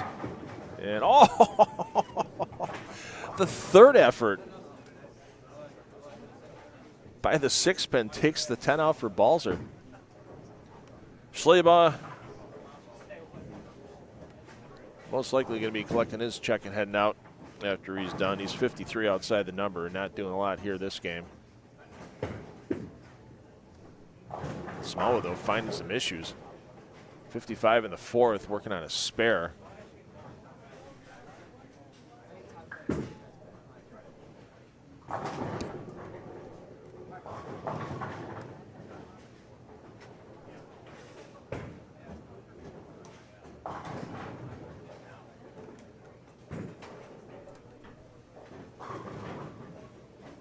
Nice shot there by Heinrichsmeyer. Blake Walsh. He's 6 out, but 2 opens in his first 5 frames. Might be keeping him out. Walsh, your A on your score sheet on 1 and 2.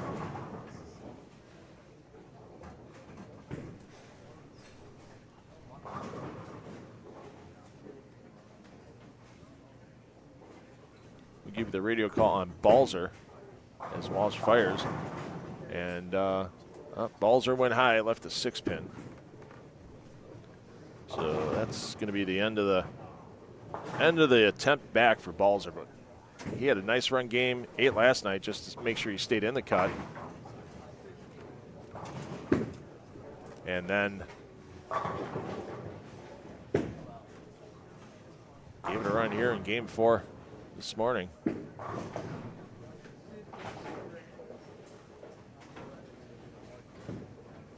They're plugging along. He'll have enough to advance. Open for Keplinger, so 99 in the 6th. As Keplinger only had 13 pins up on the number. There you see the 6 pin for Balzer. Let's check in on our players on the cut. Maverick, 1 open, no doubles through 6. And his competition clean with a double with Weedman in your double A. So they'd be switching spots on the standing sheet. Maverick gets to carry. McIntyre's going to need a bunch. He's got the score sheet clean. Problem is, he's 19 out of the number. And it's going to be greater than that now. And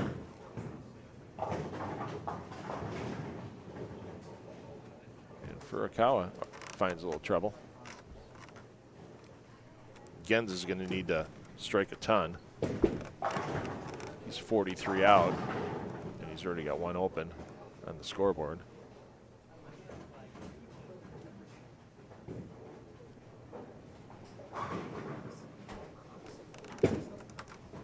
Checking on Brandon Flora.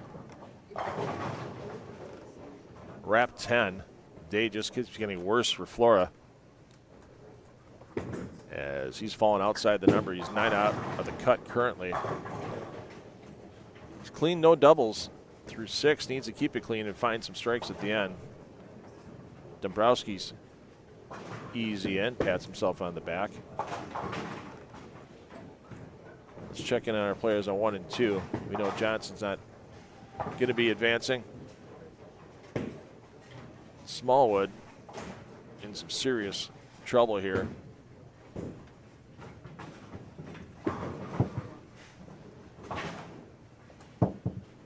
Coella going to need to basically punch probably to advance.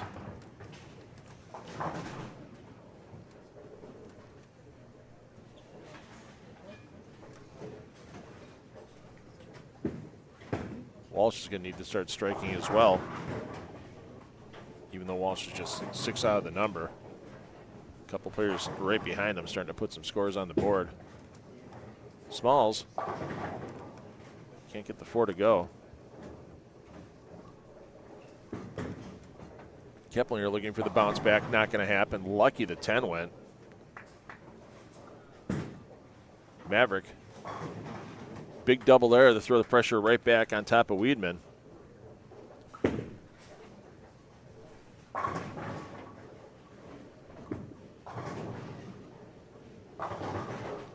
And Switalski having some struggles here. Back-to-back opens. Switalski was only 10 up on the number. Could have Maverick and Weedman both pass him. Leave him on the outside looking in. Oh, you talk about a huge trip there for Weedman. My goodness. That could be the momentum shift. And wow, the buzzard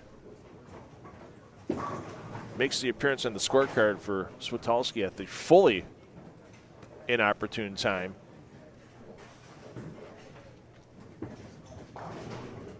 McIntyre Jr. with an open. He was 19 out, but once again, there's people passing left and right, and this competition is going to be close for that number 16 position.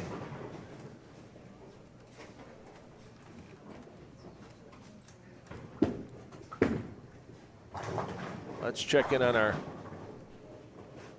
man just outside the number with Flora. Missed that single pin. My goodness. Oh. And McDonald just having a horrendous morning.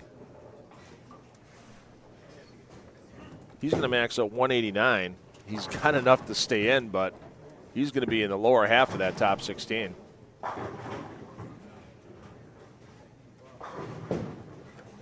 Zach Tackett going to be your leader getting into the round of 16. No doubt about that.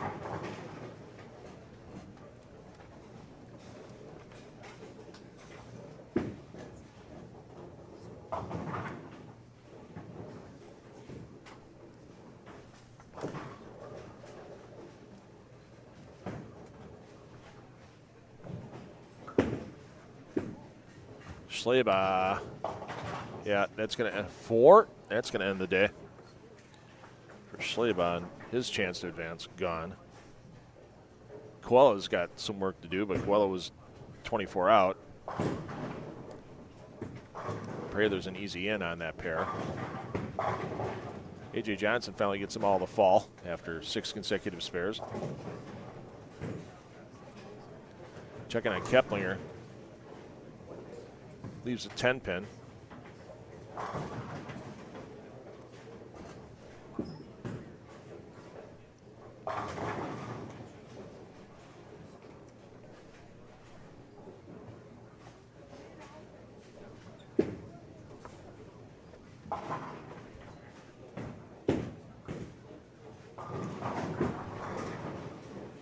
Give you the radio call on Keplinger.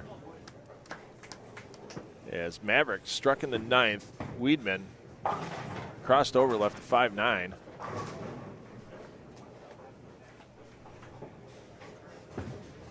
Hershey, even with a rough last game, he was at plus 60.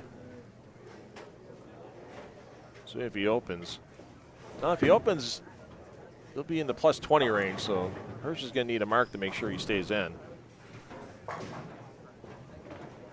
Switalski needs to stop the bleeding. And it may already be too late. That tourniquet on the score sheet puts it on, but checking on Flora. Still a chance for 218. There you go. Flora 9 out coming into this game. Smalls falling backwards. Smalls now going to have a max in the 190s with a spare there.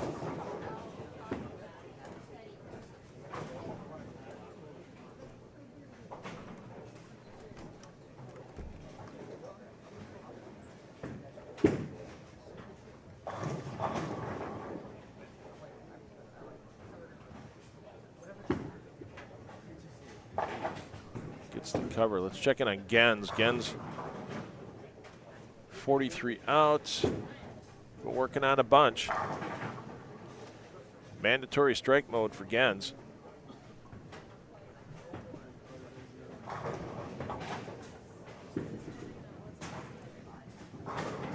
There you go. Keep the dream alive, Evan. So you're saying there's a chance. Oh, great toss, first ball of the 10th for Weidman. So that should lock Zach Weidman in. Maverick. If he puts a 2-0 on the board, he's going to be sweating it out. 223 would be better. Switalski just can't find it on the end pair.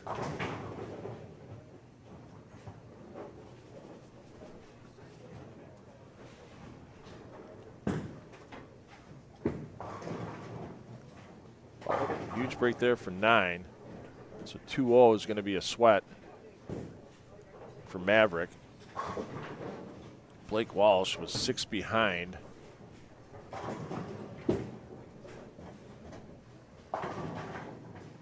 So depending on what Maverick does on the spare and count, and Walsh can punch for 205. So it's a strike or go home for Walsh right here for sure.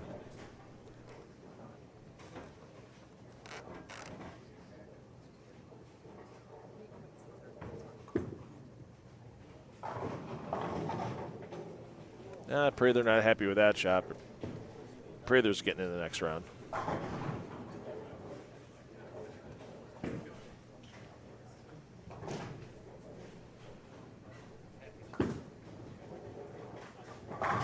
Well, Walsh still with a chance.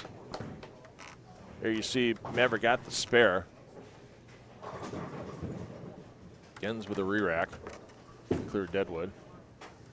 I don't want to say Switalski's out, but 191's the max. He's going to need them all to have any chance. Yeah, good place for that one. So plus 26 for Weidman. Leaves him at plus 44 overall, so that should be in. Like you said, Maverick's going to have the sweat here.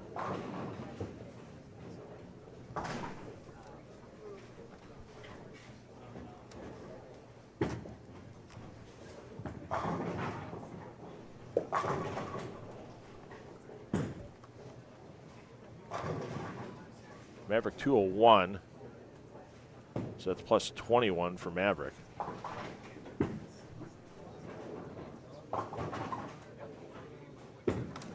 So Switalski's going to get passed by Maverick if he doesn't strike out. It's a must. If Switalski strikes out, Maverick and Switalski be tied at plus 21. With the number of pins Luke will give back, so it's mandatory strike mode here. Furukawa's got enough, even with 8 there. He's in the 160s. He'll give some back, but that should be enough.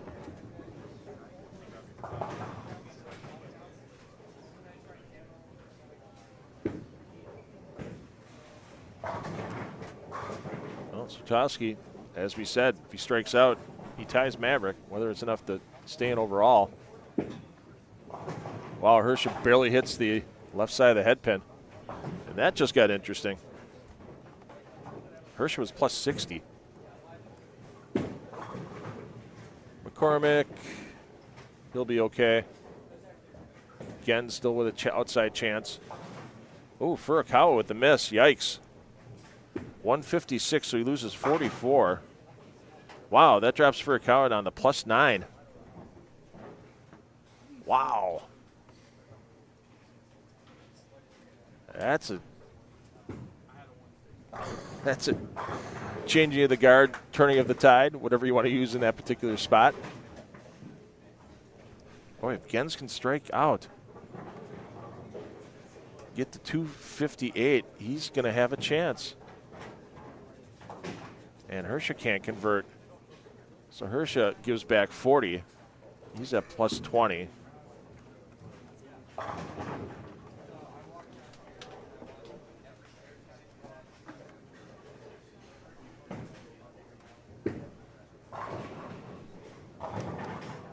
McIntyre Jr. can strike out for 209. Gens keeping the dream alive. Holy smokes. Let's see. Flora, 11A, finishes at 183, so he's minus 17, so that moves Flora down to minus 6. It's going to keep him outside the number. McIntyre, oh my.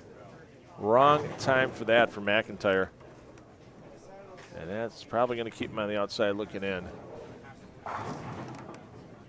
Until you peeking on Keplinger, you see the fist pump there. Keplinger is going to stay in. As he can shoot 198. McCormick, he's fine. Checking our scores on 1 and 2. Smallwood first strike in the 10th, but Smalls is going to drop to plus 3 for a maximum.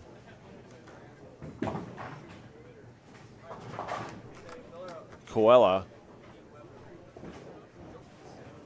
is minus 4. You can get the 199, but yeah, we got to keep totaling the scores.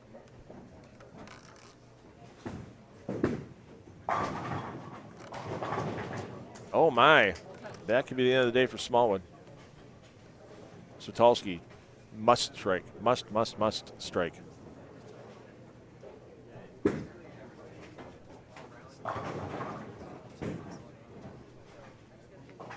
Nope. And a wide open split. That's probably it.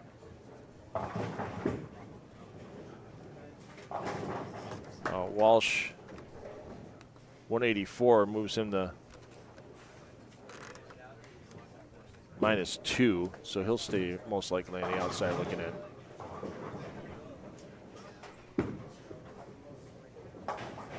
Wow, that opened for Smalls. 168, 32 off. These Smalls at minus 9. That could be on the outside looking in. Yeah, Switalski, 157 max. Switalski is out, no matter what.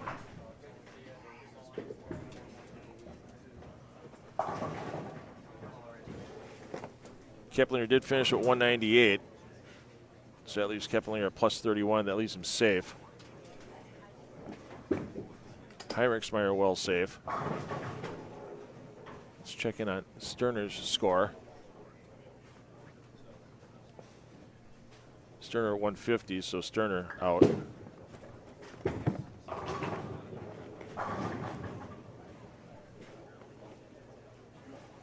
Gens. Boy, if he can punch here, he might be in. Get there, get there! Oh. 230 to the plus is going to leave him in, 237 can leave him at plus 14. That's going to be close. McIntyre not going to get there.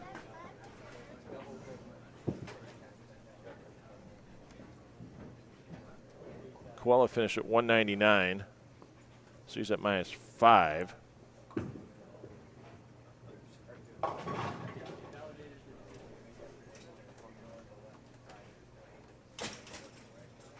Prather's okay, though. Prather was plus 56. He's going to be in the 180s.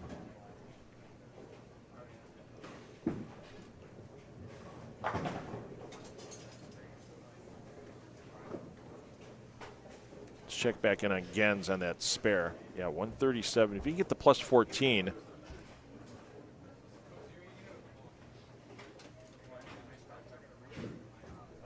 that might be enough to get him in.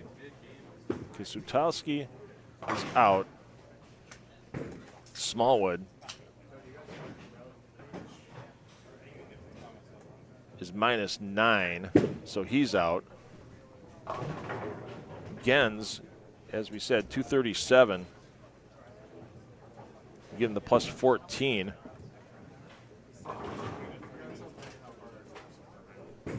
So just keep it on the lane, Evan Gens, and you're going to be okay, because it's looking like Aiden Furukawa at +9. Yeah, so Gens just needs to keep it on the lane and get half.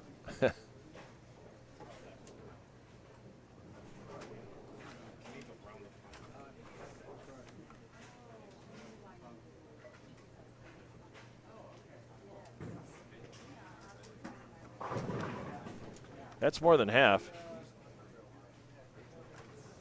And Evan Gens looks like he's going to get in to the round of 16 for the PBA BowlerStore.com Central Classic presented by Moxy's Xtra Pair. So fully unofficial.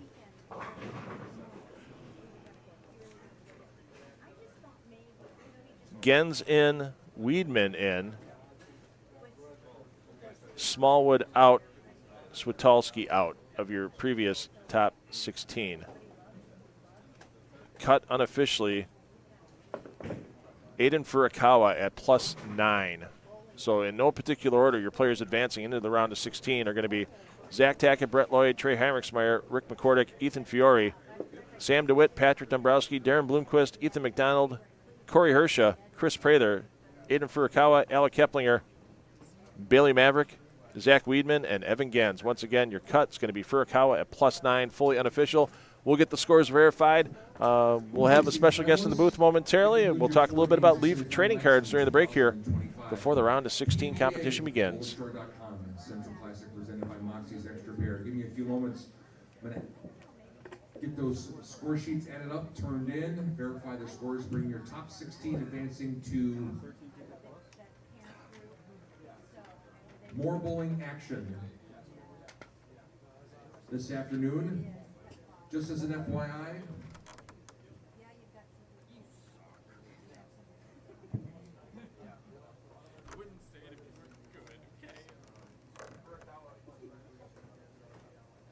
unofficial number is Furukawa at +9. +9 is the unofficial number. For those players finishing in 17th through 31st, I will also have checks available for you as well. And we'll begin the next round just as soon as we can. Thanks.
All right.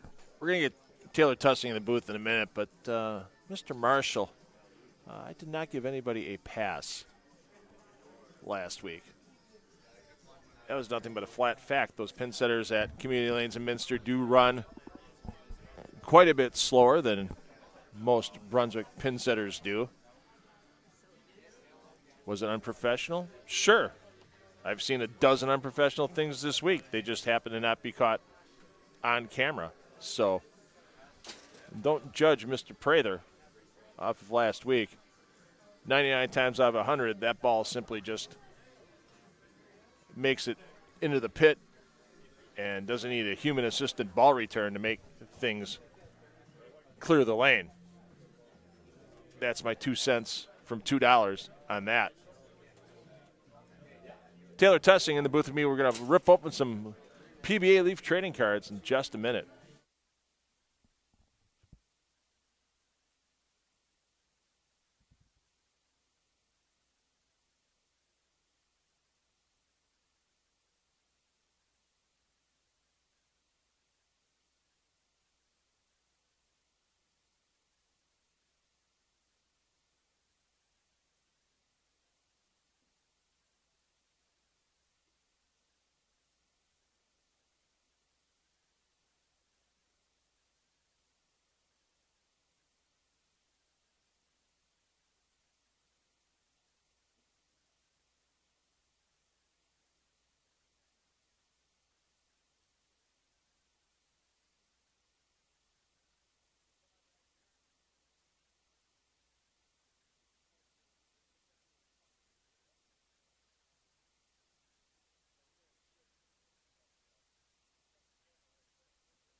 So you don't hear anything now because the mics are shut off.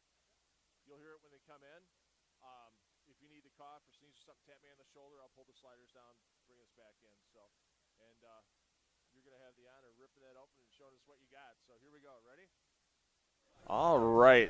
We're going to have a little fun during the break here. Usually I don't get to have fun during the breaks between rounds at a PBA regional event, but we've got Taylor Tussing in here with me. And Taylor, hold it up for the camera. That's a brand new box of Leaf Eclectic PBA Tour trading cards.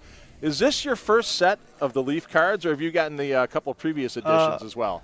I got last year's. Got 2 boxes. Got this on the pre-order. Okay. So it arrived bright and early on Friday, huh? Yeah. Nice. It was mocking me on my kitchen counter for the last 2 days. Well, you're the one that willed it into existence with putting it on Facebook about coming into the booth, and I took you up on the offer. So, how many other previous editions do you have? How many cards do you have from previous editions, if I can ask? Bowling? Yeah, for the Leaf cards. Just the 2 boxes from last year. Okay. What's your favorite card out of that particular? I can't find it anymore. It was a one of 5 Jason Sterner, King of the Lanes. And Sterner's not in this edition. I found that out today. I talked Really? to Jason, and Jason is not in this year's edition of the Eclectic Cards.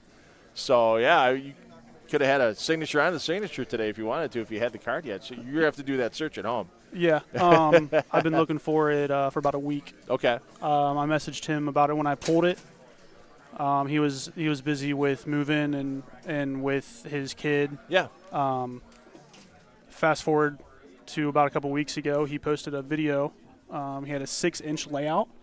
I commented on his video, never seen one. I want to see it. So he sent me a picture, and he's like, hey, sorry about the card. Yeah. I can send you my address. And I said, if you're going to be in Ohio, perfect. Yeah. I'll see if I can find it. Okay. And here we are with no card. And Sterner, unfortunately, done with competition and probably going to be heading home Yeah. shortly. So let's bust it open. For those of you looking to get your own Leaf Eclectic PBA cards, they're available now. LeafTradingCard.com is the landing site for them, and then you can just search PBA. It'll take you right to the opportunity to purchase the cards. You can buy it with the 4 autograph cards or the 8 autograph cards. I believe that pack is $59.95. Yeah. And then the 8-pack is $109.95, so you save a little bit of money on that. So, hey, Lee Kaiser, good to see you, buddy. Keezer. Keezer, I'm sorry. Keezer. It's Keys. I haven't used his last name in 7 years, so that's why I haven't got. But good to see Lee here as well. So all right, we are busting open. Yeah, there's legends in there. You have a chance to get autographed cards from Johnny Petraglia, from Marshall Holman, Randy Pearson. There's some legends. Parker Pete Bone. Weber, Parker Bone. So a few players in, and then some new players as well. You get a chance to maybe get a Tim Foy Jr. Right off the rip, Don Barrett. Beautiful thing there. Nice to see. I don't think I'll see him here. Not this year. I think he's been here previous years. He's made it here when this was a national tour stop. So we'll make sure to get those in. So, speaking, Johnny Petraglia, there we go. Nice. There's the Don Barrett. It is. There's the Don Barrett card. And the Rags card. I get to see Johnny in a few weeks at the Parker Bone the Third Scholarship Tournament in New Jersey. I'll be streaming the third weekend in September. So, well done. Brian Voss auto. Oh, there you go. Another legend. I got all of the legends. You've got legends there. A little BV. Saw Tom Clark ran into him during the one of one World Series. Oh, even better. Yeah, Brian Voss doesn't really sign a lot of stuff anymore, so that's good to see. And a Pete Weber 8 of 10. Okay. Special HOF there above his signature. Nice. Way to go. Pete just recently celebrated his 63rd birthday as well, so those are going the hard sleeve shortly, I'm sure. Yeah. And, 3 of 5 on Dom, 8 of 9 on Johnny. Okay. Any plans on buying another set or two of the PBA cards this time around? Yeah. Yeah. If they come back into stock. I saw that they ran out really, really quick. Yeah. Yeah. So hopefully I'll be watching them for sure. Okay. To make sure, grab a couple more and see who else I can grab. So, get your orders in. All the pre-orders are gone, but get your orders in leaftradingcards.com for those PBA cards. And Taylor, man, thanks for busting those open on camera for us. Appreciate it. And good luck on the next batch you get. Thanks for your time, man. Thank you. Awesome. Round of 16 coming up after a little bit more of a break.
Lane 8 plus 88, Sam DeWitt. Lane 9 plus 86, Darren Bloomquist.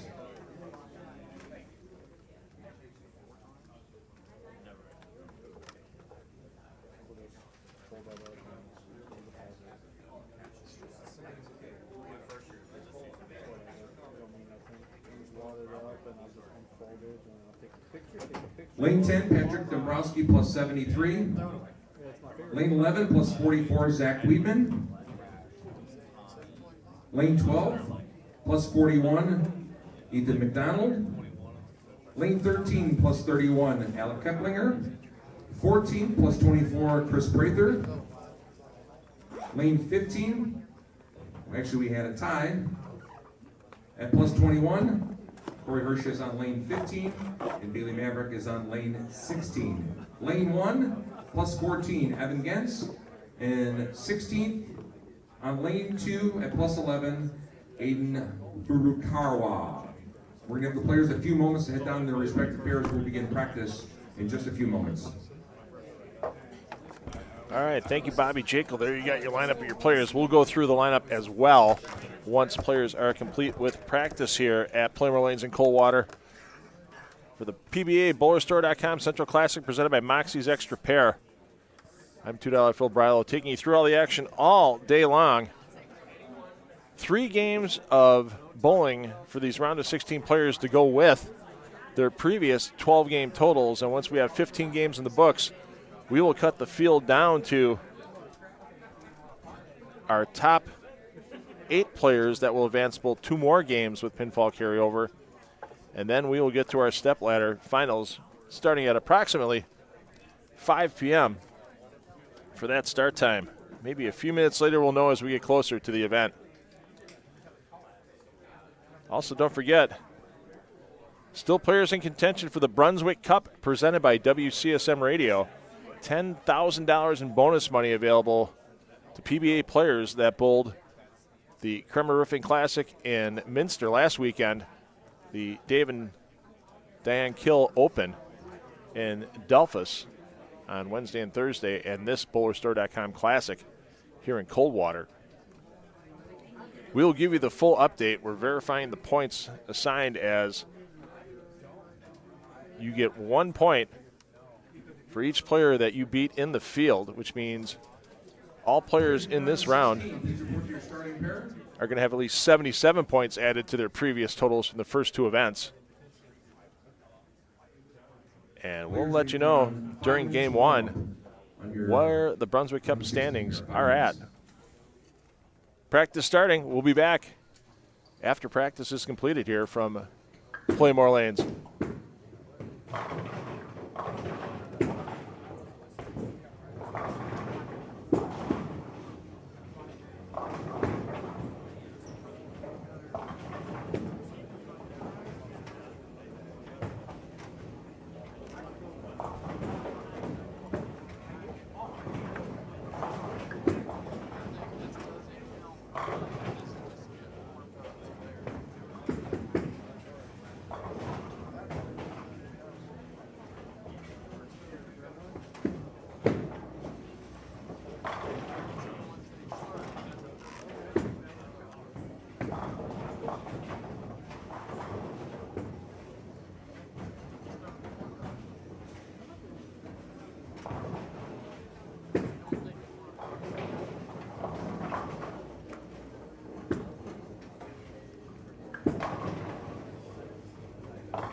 So we should be just about ready to finish up with practice here at Pla Mor Lanes in Coldwater, Ohio for the PBA Central Classic presented by Moxy's Xtra pair. Bowlers have only on the remnants of the original application of this 38-foot Viper pattern and will not be a reel in the round of 8 as well. The only time we're getting a reel today is before our stepladder.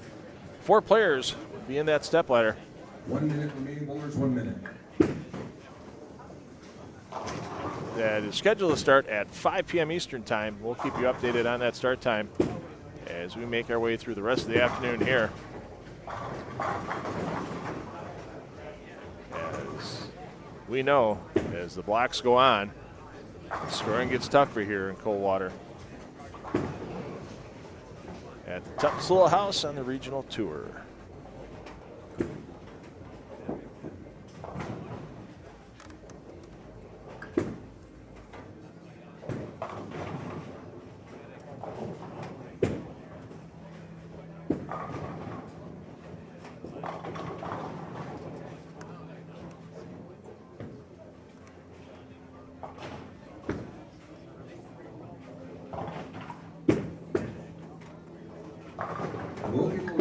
Practice, please.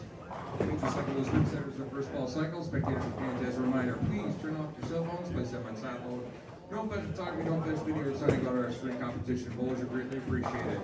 We have 12 games in the books. We are about to bowl 3 more. After 15 games, we will cut from 16 to 8. 16 to 8. Bowlers, if I don't get your score sheets out to you in time, by the end of this game, you are going to be skipping 2 pairs to the right, bowling on the 3rd for both rounds. So 3 and 4 will go to 9 and 10, just as an example. Bowlers, when your arrows come up and you have 4 rack of pins, maybe your 3 games of semi-final action, the 2025 PBA BowlerStork.com Central Open presented by Moxy's Xtra pair. Well, that's just slow enough where you should get the foot. I think.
All right, let's get you underway with player introductions here in the round of 16 from the PBA BowlerStore.com Classic presented by Moxy's Xtra pair.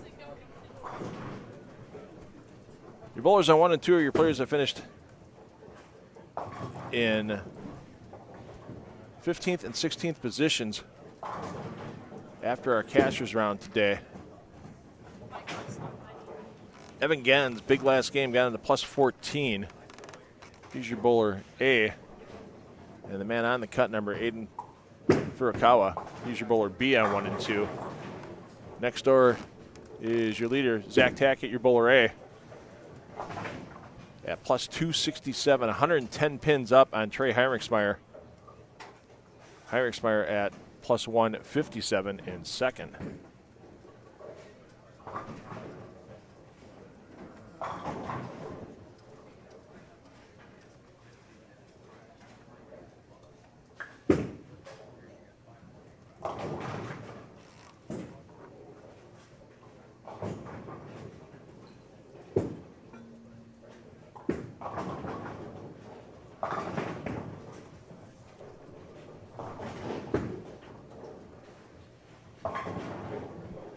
Over on 5 and 6.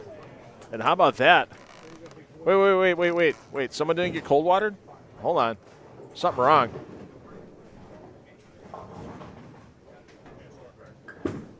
Rick McCormick hasn't been cold watered all morning long. As McCormick, he's your bowler B on 5 and 6. McCormick plus 114 for his morning 4 games, gets him the plus 211 overall in 4th place. His lane mate, Brett Lloyd. Lloyd at plus 152 in 3rd. He's your bowler A on 5 and 6. Ethan Fiore, your qualifying leader. Not a good block for Fiore in Cash's round, as he was minus 42 to fall back to minus 96 for your Brunswick Cup points leader. At the moment, we'll talk a little bit more about the Brunswick Cup standings after we get through our player introductions. Fiore, your bowler A. Sam DeWitt the third. Sam had a huge game in C squad last night where he had the front 9, and he's been going up and down off of that score. Finds himself currently in 6th at plus 88. He's your bowler B on 7-8. Don't forget you can follow all these pairs on their separate feeds. Right-click, open up those feeds in the description below your video, and keep us on here in the main feed so we can give you updates. We'll have a special booth guest in Game 2. We're going to keep it a surprise for right now. Darren Bloomquist, there you see, he's your bowler A. In 7th place at plus 86, and if we went right to the round of 8 after Cash's round, would have made that cut. 8th position, Patrick Dombrowski, another player that's in contention for the Brunswick Cup. Dombrowski at plus 73 in 8th spot. Next door, Zach Weedman is your bowler A on 11 and 12. Weedman plus 44, so some pins the gain to get into the top 8. Ethan McDonald had a rough round. He was top 4 coming out of qualifying yesterday. He's dropped to 10th at plus 41. Your bowler B on lane 12.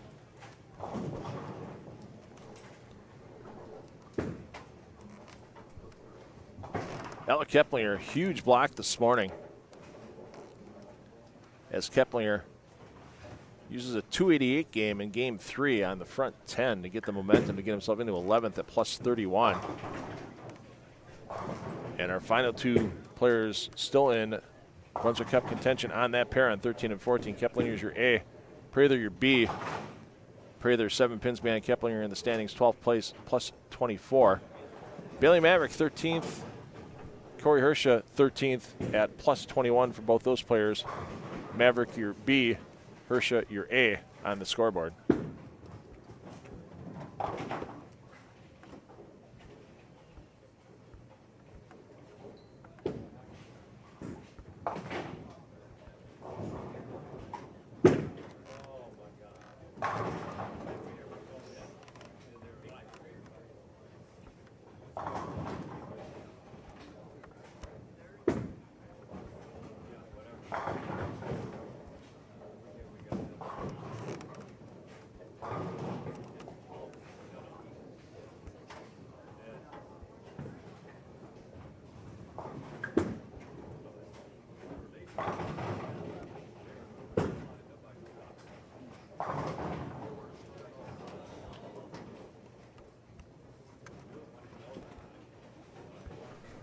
All right, let's check you back in with our leader. And Sersha did pick up that spare. Zach Tackett. Zach, unfortunately, not quality showings in the first 2 events that make up the Brunswick Cup to get a chance to get in the top 4 in points. This man, however, Ethan Fiore, is currently leading the Brunswick Cup standings.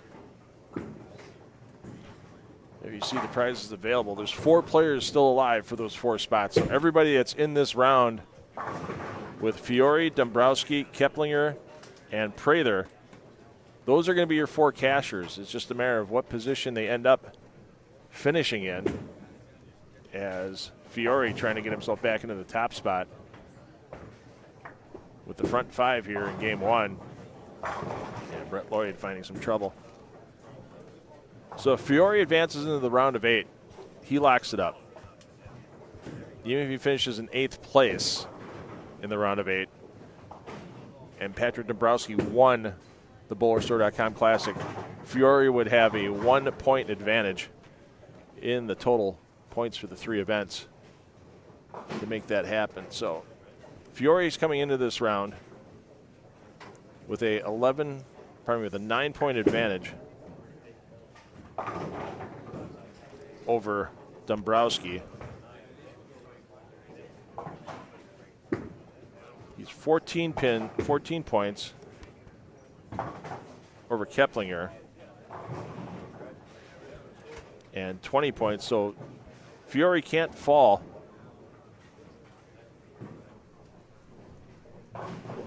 to worse than third place right now. He has $2,000 in his back pocket.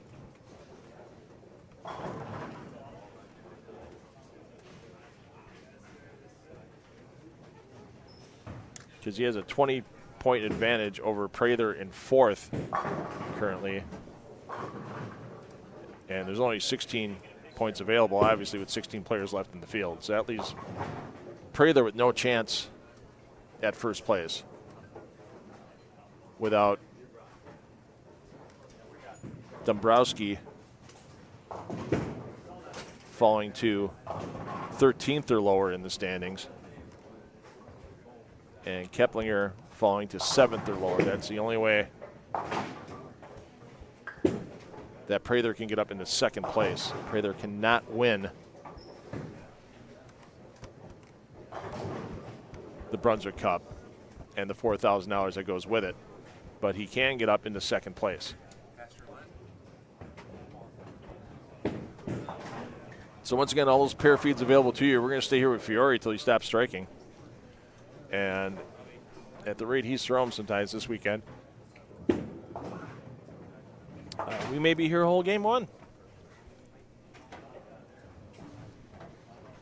Fiore loves to shape that shot. And there you see right there, he wasn't too sure the 7 was going to go down, but it did go. And the front half for Fiore. Let's check in on our leader, Zach Tackett. Tackett, a spare in the second, the only blemish on the scorecard through 6 frames, so he's keeping Fiore in the rearview mirror.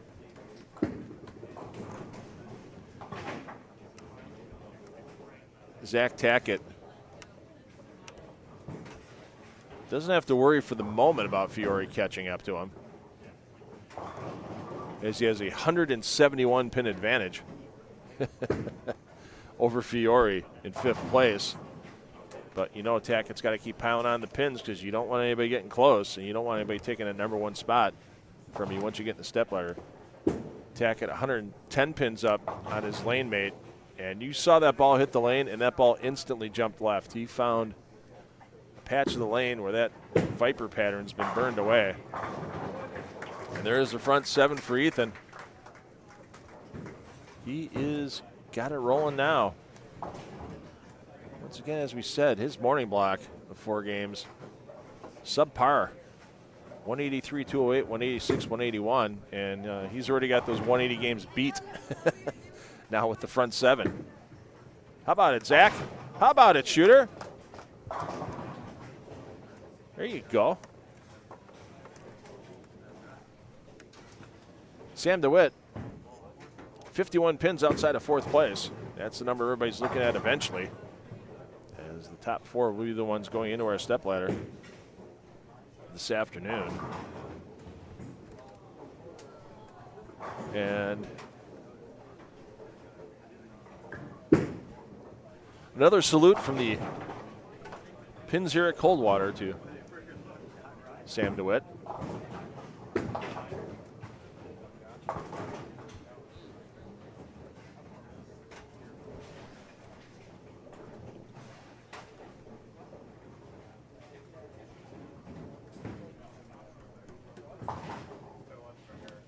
Let's take a look at Heinrichsmeyer.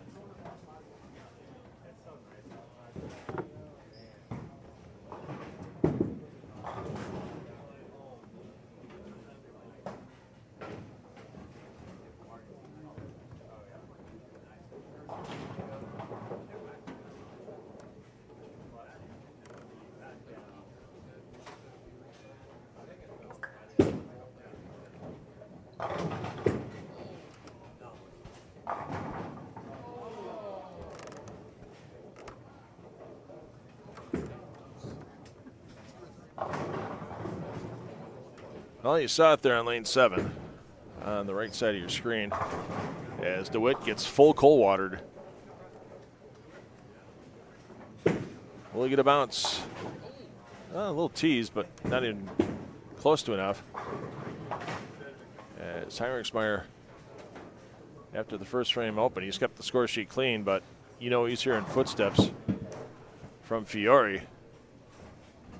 As Fiore started this game, just 61 pins in arrears of Heinrichsmeyer. And now Fiore looking for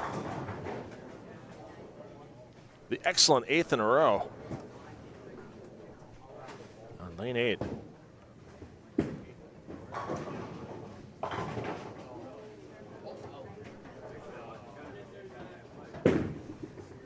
How about it?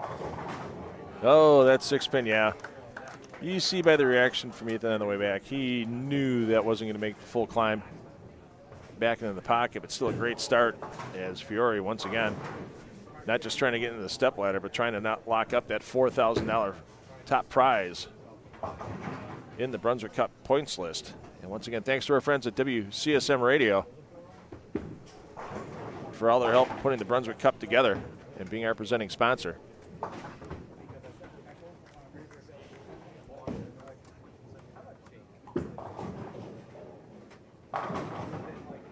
So Fiore covered the spare.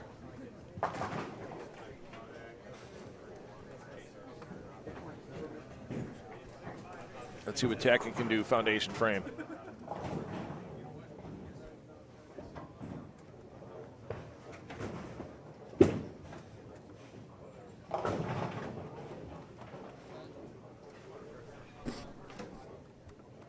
Yeah, Zach should be very happy that's not a 2-8 or 2-8-10. And he almost got the same shot DeWitt had on lane 7 the last time DeWitt was up. That 7 fell real late for Fiore.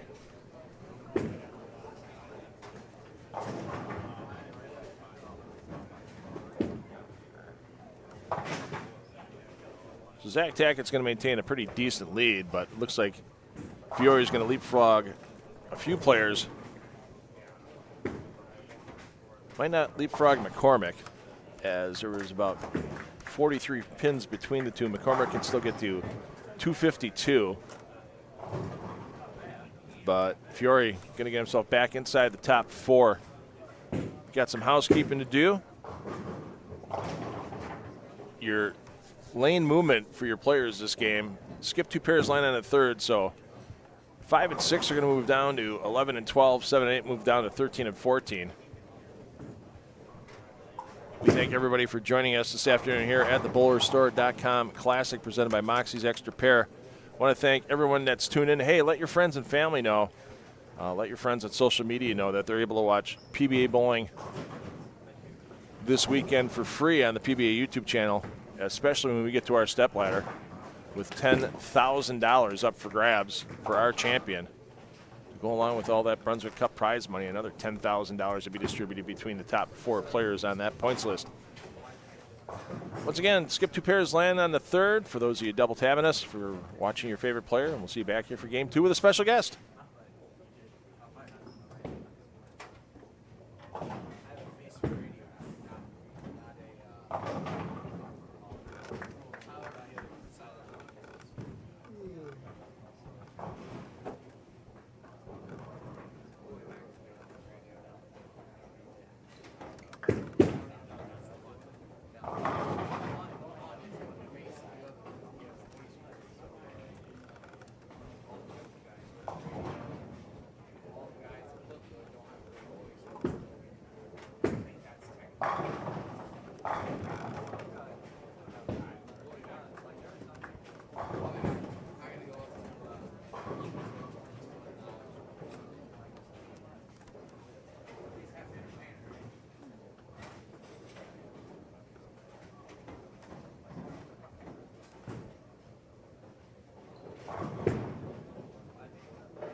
Well, Furukawa being a little facetious with the pinfall.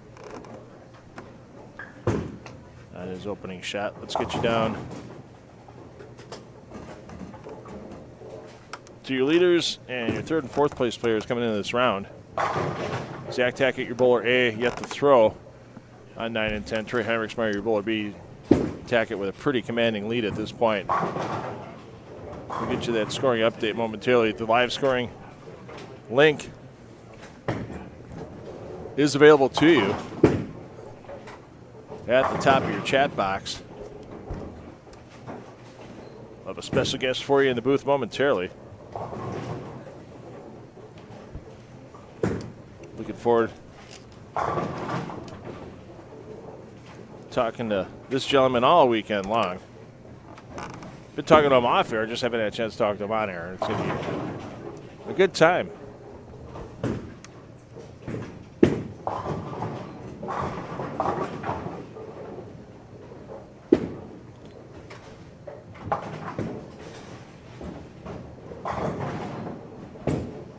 Zach Tackett, ring 10.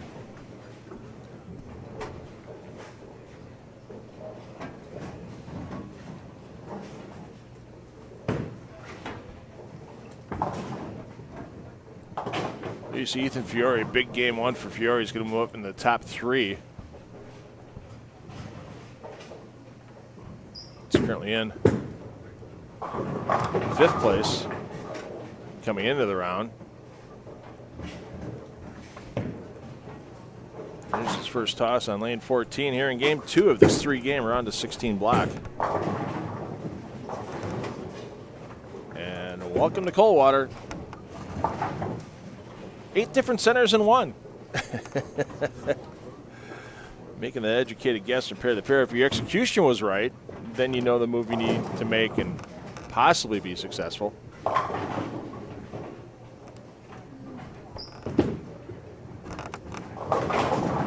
As Dombrowski started the round in 8th. There's a double on the board after the open. How about that shooter? Makes it happen, covers it up as he tries to continue his climb up the leaderboard. There you see Brett Lloyd, who was 3rd coming into the round. Should have that 13-game scoring update coming across the wire relatively quickly. With only 16 players in the field, our volunteers have been great all weekend long. And Bobby Jekyll's been having the fast fingers, getting those scores entered. And here we go. Here is your update. Zach Tackett, 110-pin lead over Rick McCormick, 140-pin lead over Ethan Fiore, 141-pin lead, 151-pin lead over Trey Heinrichsmeyer. Tackett, it's a nice number to be at, plus 300 for his 13 games. As Tackett, your leader, Rick McCormick, 2nd, plus 190, Ethan Fiore, 3rd, plus 150, Trey Heinrichsmeyer, 4th at plus 149.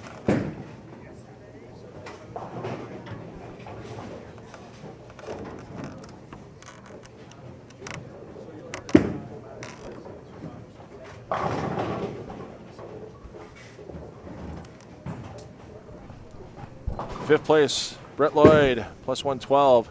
And it really tightens up around that cut number once again. It's always a tight cut number here in Coldwater every round of competition. Derek Bloomquist in 6th, plus 93. Sam DeWitt in 7th, plus 79. Corey Hirsch in 8th, plus 58. Just 2 pins behind that, Patrick Dombrowski in 9th. Another 8 pins back, Zach Weedman at plus 48. 27 out, Ethan McDonald. It has not been a good day for McDonald. Prather, Furukawa, Gens, Keplinger, and Maverick round out your top 16 in this round. And joining me in the booth, I finally got this man to slow down. it's impossible to keep him from walking around and making things happen. But Rick Harding's our great host here in Coldwater at Pla Mor Lanes.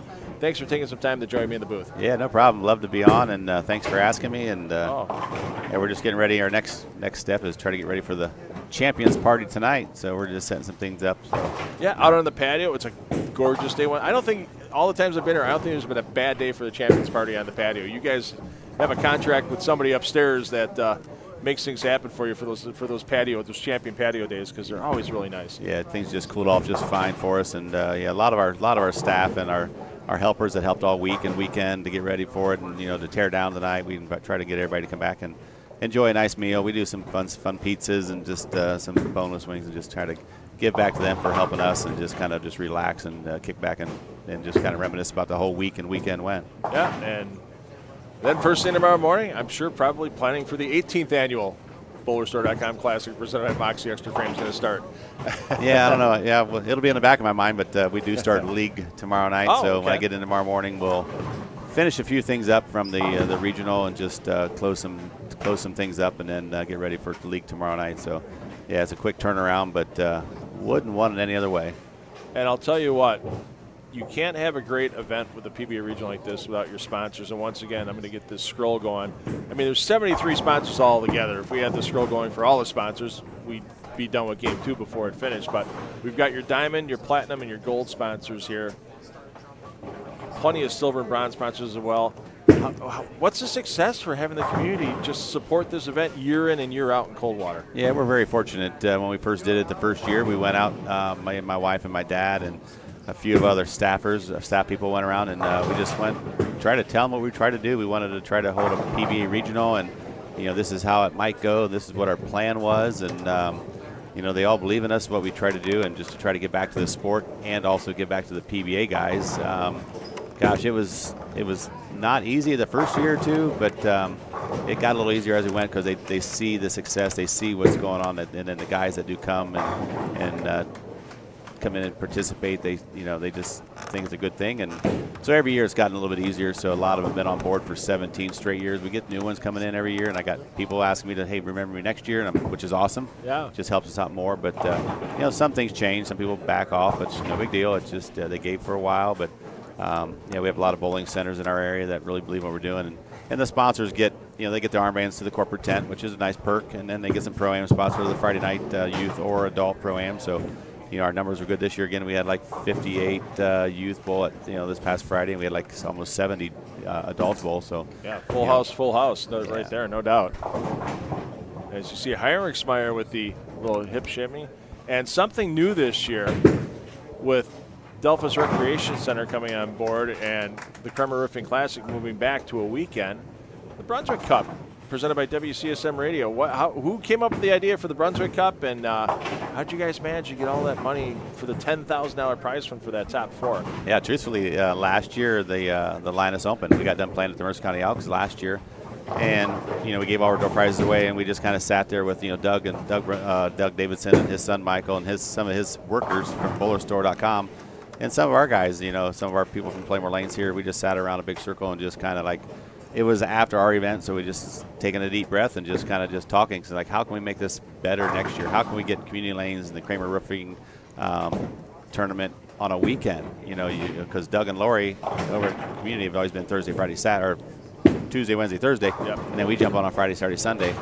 So let's just try to see if we can find a local center around the area to kind of maybe go in the middle, and then put Community Lanes in the weekend, and then you'll have somebody during the weekend, and we would finish it off, and then.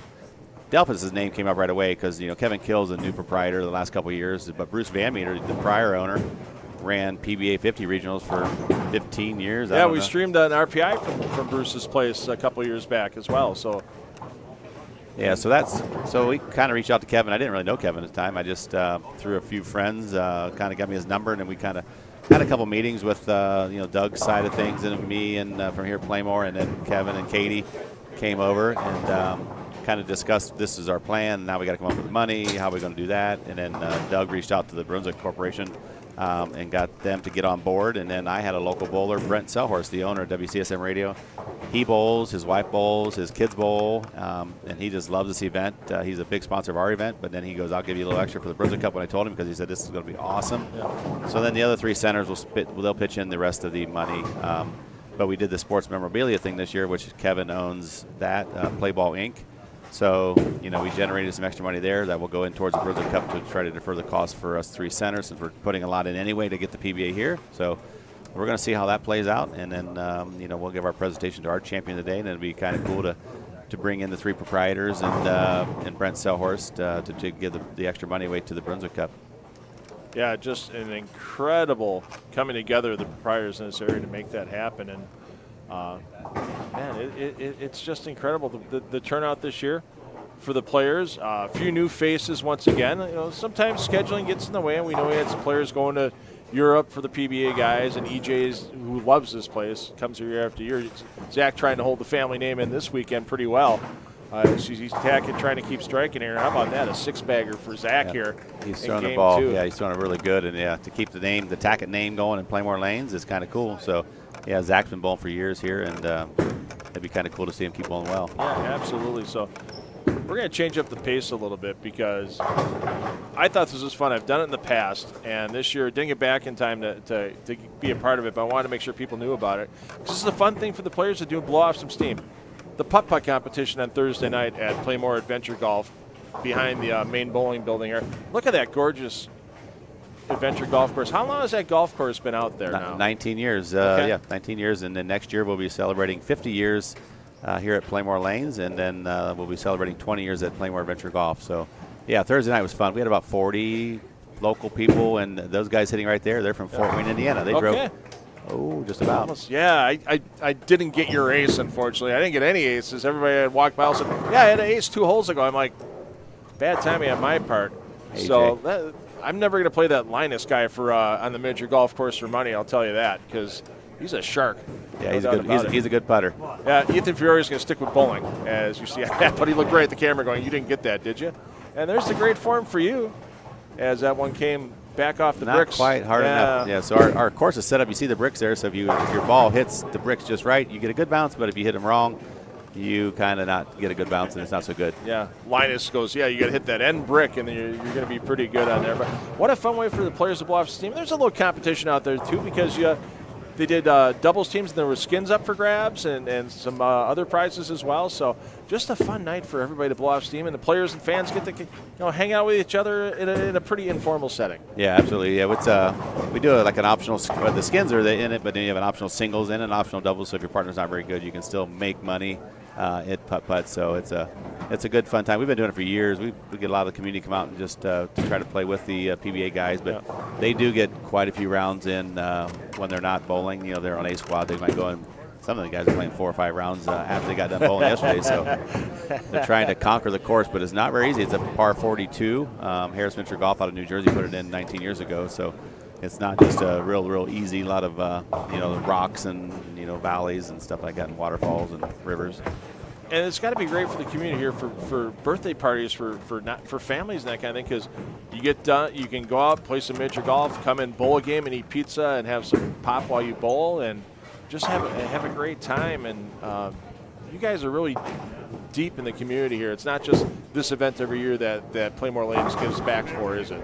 Yeah, we do a lot of different things. Just like Thursday night, we had a corporate party out there prior to our putt-putt doubles, which is put on by Rick's Pro Shop. I put a little extra money into towards the skins to try to, boost that up a little bit. But we had a corporate party out there before, and we made it work. They were out there 4:30, but we fed them out there. We brought coolers of drinks out there for them, and we got done playing, and they were still out there. So they were on their one patio at the putt-putt, and then we took over the other side, and then we made our way into the patio at the bowling center, and then we had some live music there. So a lot of the guys enjoyed that, and just hanging out in the restaurant, all that good stuff. One of the neatest things in the building, and I apologize, I didn't get pictures of it to put on while we're talking here, but there's about 10 feet by 10 feet of wall space, about 100 square feet of wall space filled with high school bowling championship plaques, trophies out there.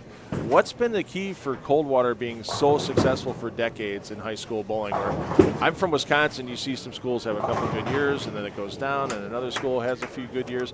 I mean, there's trophies on there for 20 years. It's amazing. What's been the key? Yeah, a lot of those plaques we've taken off, but when the state champions start coming around, we make sure they stay up there. There's more plaques that are in storage? Yeah, My goodness. Yeah, I shouldn't say that, but we stored them or throwing them away. But we have 9 state titles, 5 girls state titles in OHSA, and then we have 4 state titles for the boys. And our last several years with the boys have been real strong. We've been making the state finals. We've been lead qualifying, but match play, we've been getting clipped off in match play and not getting the title. But we got a good young team coming back this year. But yeah, we got off to a good start when OHSA started recognizing bowling in Ohio in 2007. We won the first ever, and we beat St. Henry, which bowls out of this center as well. So that was kind of a cool thing. The first year we've ever had it sanctioned with OHSA. We go 1-2, and it was only one division there against the big schools also. But got off to a good start. But our youth program right now is really going strong. We have 200 kids in our youth program. And then when you bring these guys in town, these PBA guys, I mean, they get so fired up. They practice all year, all summer. We got Kids Bowl free program all summer. There's a dozen kids in here right now watching these guys bowl. It's amazing. Yeah, that's so cool to see. Most of my high school team. They're just they got to know him. Like Ethan Fiore was in town early. They came from South Carolina. A little split there, but they came in early, and he practiced several days, and then my guys kind of practiced with him, and they asked him questions. Cool. They kind of helped him, and then his coach and his backer Jeff was with him, and he's very knowledgeable as well. Yeah. So he was helping some of the kids, and so they're staying across the street and at Joe Wenning's Hardin Creek Machine and Tool in their RV. So he's pretty close, and it's kind of cool to see those guys talk to him and just meet him in general. Yeah, and outside of bowling, I see your wife Patty here, and there's been a new addition to the extended Hardings family over the last year, hasn't there? Yeah, my daughter and my son-in-law Paige and Tyler, we had our first grandchild back on June 20th, little boy Eli. So Erica and Michael got married last September. So the big joke is that Erica is going to be going to the other side of the picture. So she's now on the Davidson side of things, and then we're going to add Eli to our side of things in the picture day when we take the picture with the champion. So it's kind of cool. But and Erica and Michael are now expecting as well. So, congratulations to them. They're due in February. So yeah, they got married last September 21st, and I kind of gave my speech at the wedding to welcome everybody and thanked them for coming. And it was going to be a great day. And then I finished it up with let's bring on the grandbabies, and they both listened. So. The family is growing. So, oh man, that's beautiful. That's good to hear, because it's not always about just what's happening in the bowling center. It's family as well. I'm glad to hear everything's going well for your family. It's going real good. Going on. So, hey Rick, I know you got plenty of stuff to do. We got things to do as well. As players are going to be moving 2 pairs, skipping 2 pairs, landing on the 3rd pair. So the guys you see on 9 and 10 are going to 15 and 16. 11 and 12 is going down to 1 and 2.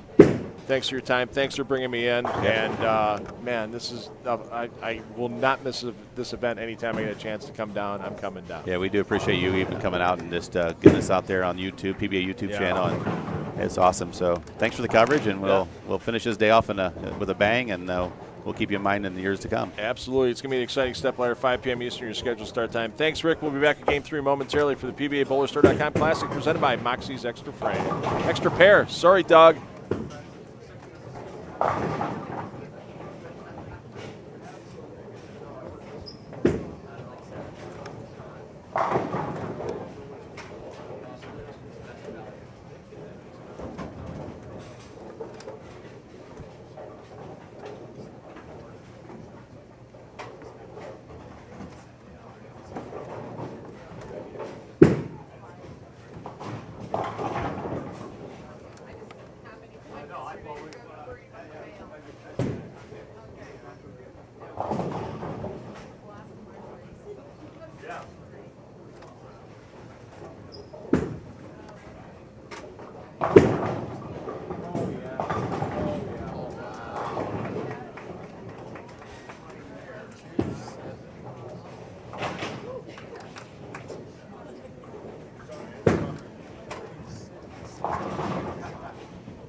Thanks again, Rick Hardings. Appreciate everything you've done with bringing the PBA for decades here to beautiful Coldwater, Ohio. Let's let you peek in here on Fiore's fill ball as, boy, all those pins he got back last game, giving them all back now.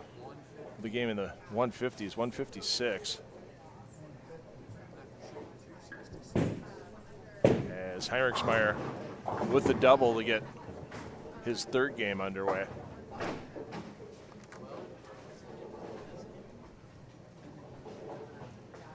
Sam DeWitt going to be giving a bunch of pins back as well, and DeWitt was near that cut number, so most likely DeWitt out of the cut.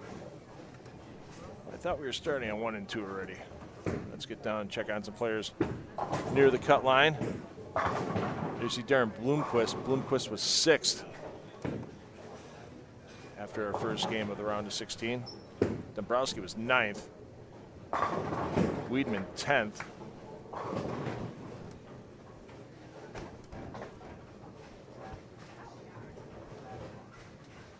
And McDonald 11th. Waiting on that 14-game scoring update.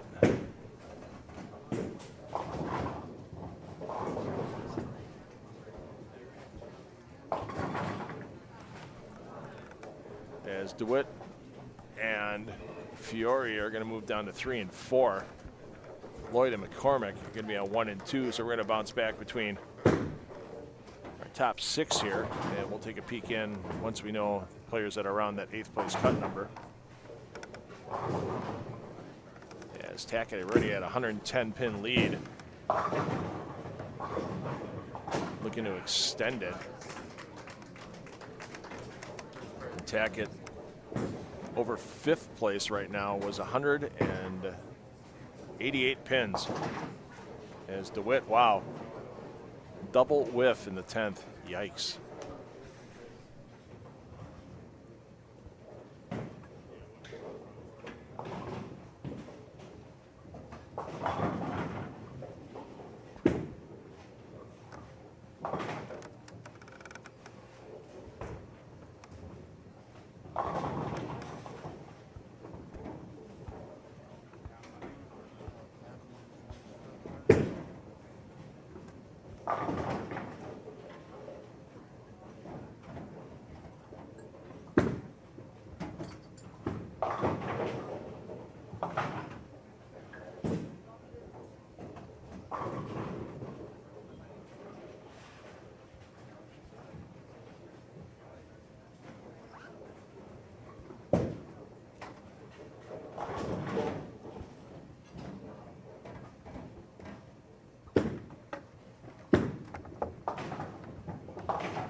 So Fiore and DeWitt both trying to right the ship quickly, starting with strikes after a disastrous game 2 of this round of 16. Let's get you your 14 game scoring update. Zach Tackett, obviously, still your leader. Plus 335 for Tackett. Yes, Tackett's 2 games in this round.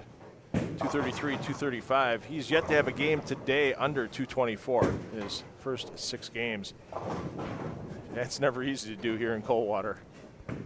McCormick in second at plus 176. Trey Heinrichsmeyer in the third, plus 173. Brett Lloyd hanging on to fourth, plus 147. Ethan Fiore drops down to fifth. Not where Fiore wants to be, but I'll tell you what, Fiore, as long as he makes the top 8, today he will lock up the #1 spot in the Brunswick Cup points list, and he already took home $4,000 from the Kremer Roofing Classic in Minster last weekend. Took down a nice check in Delphus earlier this week with a 5th place finish. And he'll get a nice check being inside that top 8 to go with that $4,000 Brunswick Cup points list bonus if Fiore can stay in the top 8. Fiore's got 38 pins to play with right now over the cut, as Zach Wiedemann's in 6th, plus 84. Darren Bloomquist 7th, plus 80, and Dabrowski's your man on the number at plus 68. Curry Hersha first out at plus 55. Maverick and DeWitt plus 50. Prather plus 26. McDonald at plus 3. So McDonald on down. Gens, Furukawa, Keplinger need miracles, and Keplinger could find himself with 4th place points locked in on the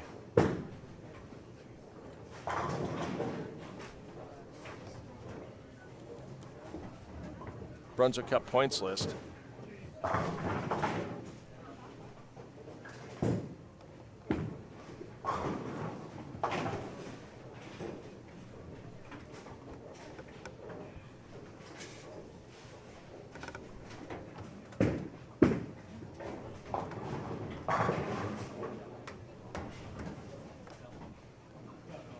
Let's peek back in on Zach Tackett and Trey Heinrichsmeyer. Tackett,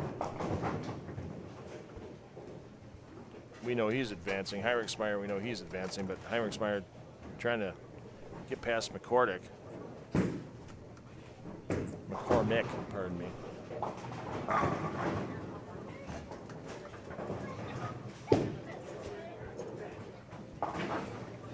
Not been a good day for McDonald. Looked really good yesterday in qualifying, and it's been nothing but a struggle since then.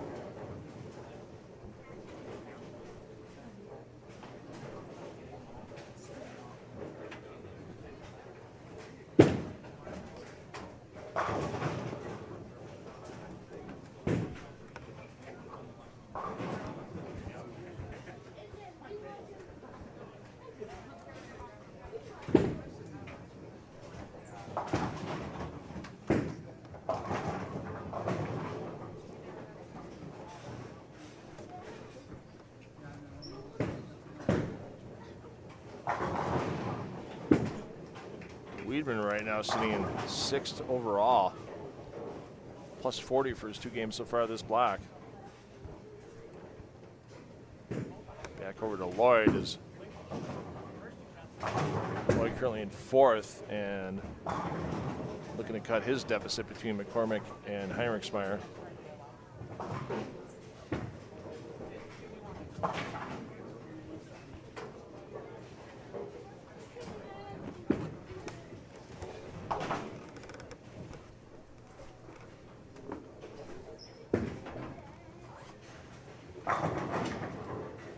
Another great toss by Wiedemann. Dombrowski, he's your man on the number currently. Yeah, plus 68. 5 under for the 2 games so far for Dombrowski. There you see Keplinger. Keplinger, unfortunately, bringing up the bottom of the field.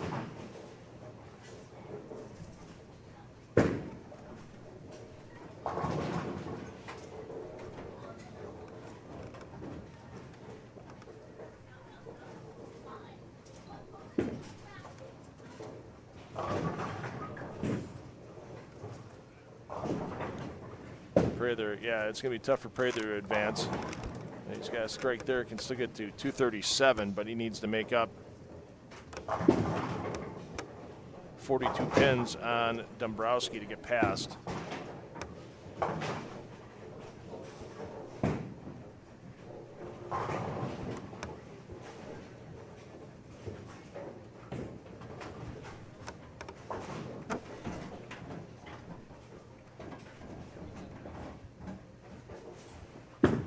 Tackett not having the greatest of games here, and Trey Heinrichsmeyer going to make a pretty big jump. I wouldn't say that Zach Tackett now is fully uncatchable.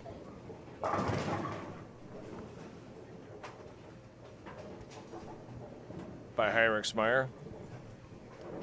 I mean, obviously Trey can't do it in a game, but Trey can get it done with 2 more in the round of 8. He keeps firing the way he has all morning long. And Zach Tackett finds some struggles.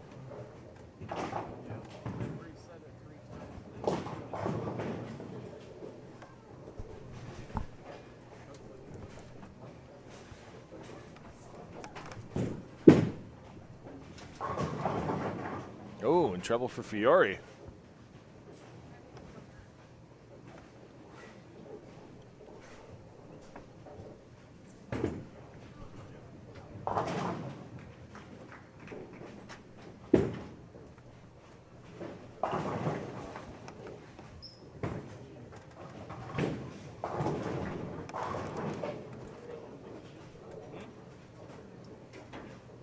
Well, he's got the hook. He can get it all the way across that 2-4.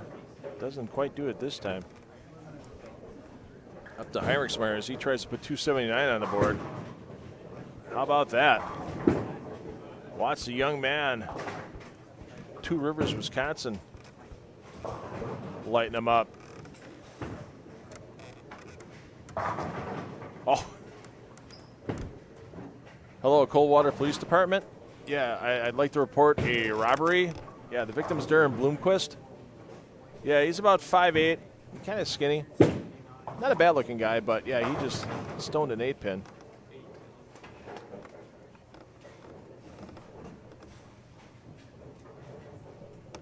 Yeah, the suspect's still on scene. He's at the end of lane 5. Yeah, we'll see you shortly.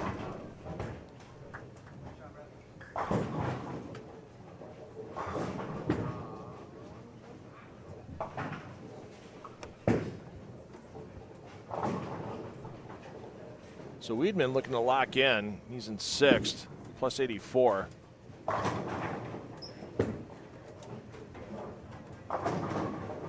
And keeping it clean, he's got that double on the board already. As Heinrichsmeyer, I mean, 240s for sure.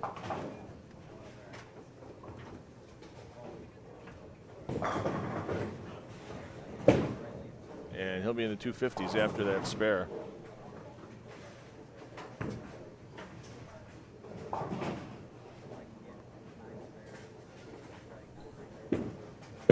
McDonald plus 3. And I can still get the 237, but it's a mandatory strike mode.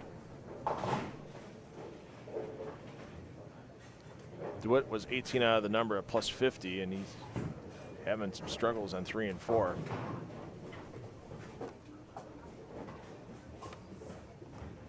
There's DeWitt. Minus 38 for his 2 games so far. How about that for Brett Lloyd? He's already at plus 147. He'll be advancing.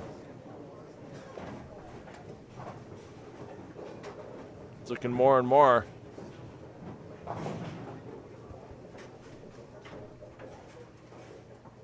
And Furukawa, he's done. Gens is done. Tackett. Oh, can't make the save, and Heinrichsmeyer is going to cut about 70 pins or so off of Zach Tackett's advantage. So don't put Tackett's name in the top of the stepladder yet with 2 games remaining. And Fiore finds trouble again, and wow, there you go. That's the everyday 2-7-10 on a light hit. I'm sure if you walked into your local bowling center today and looked for that leave, I'm sure you probably wouldn't find it. Pray there's going to be a 2-0. He's not going to have enough. This will be in the plus 30 range. This one a little easier to make than the last one Fiore had to shoot at. 2-4, 8-10, but only gets 1. And it's starting to look a little nasty for Fiore here. As Weedman airmails the head pin.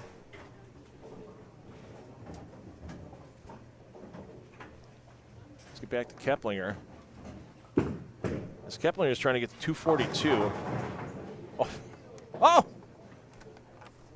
Thought that pin was going to spin and fall off the deck like it normally does here in Coldwater.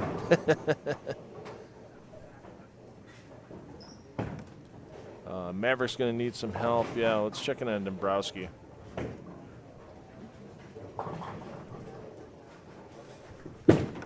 As Dombrowski bowling with Bloomquist. Plus 80 for Bloomquist, plus 68 for Dombrowski. Dombrowski on a big string, not letting anybody get close. And for the first time in a long time, we might not, as a Deadwood clear, we might not have any changes in our top 8. Hersha gets it to go, but can max in the 220s. Hersha closest to 13 out.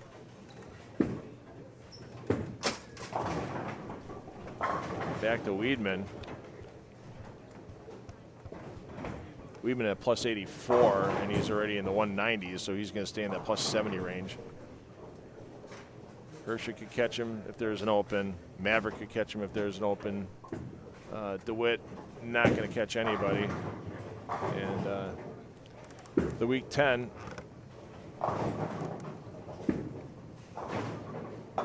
As Hersha's got a double on the board, so still 227 for Hersha, so that could be a mark situation for Weedman. And the 10th, checking on Bloomquist in a moment once he's back up after Dombrowski finishes his game.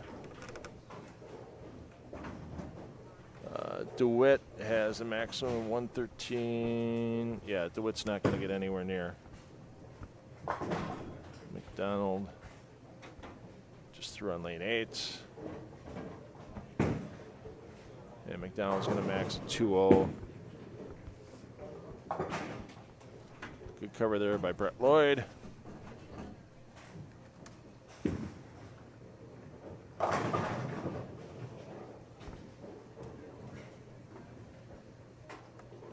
So Bailey Maverick can get to 214.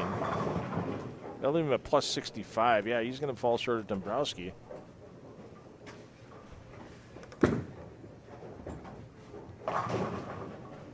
And with Bloomquist getting to 212, yeah, Bloomquist is at plus 80. So right now,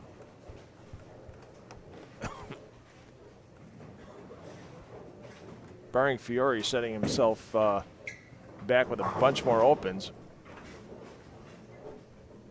our top 8 is not going to change between game 2 and game 3 of this block.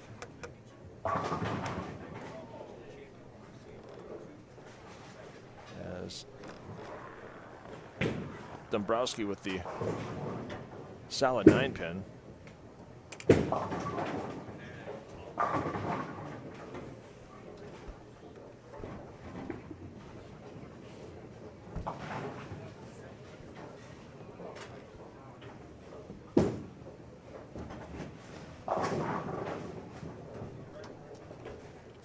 Fiore, wow. Thought he had it all back together with the game he shot to open things off on this round with a 254 game, but then gave almost 100 back with 156, and now he's looking at a maximum score here in the 190s. I mean, it's going to be enough to get him in.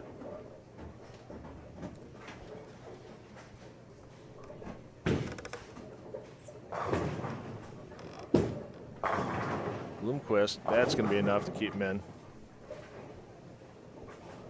as he's in the 2-0s.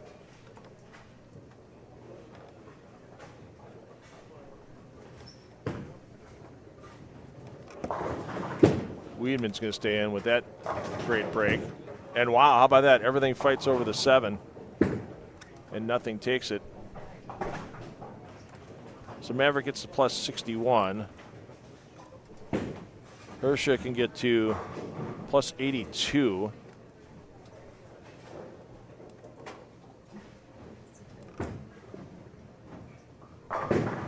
But Bloomquist, let's see here. Bloomquist can be at plus 81 with that mark. Yeah, Weidman, Locks. But Hersha didn't get the first one in the 10th. So fully unofficial.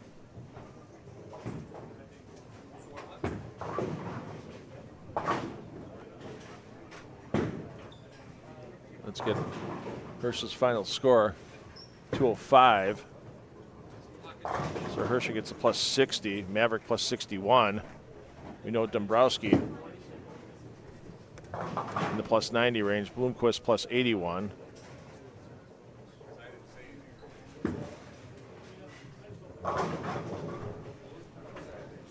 Weidman in the triple digits to the plus. Now Fiore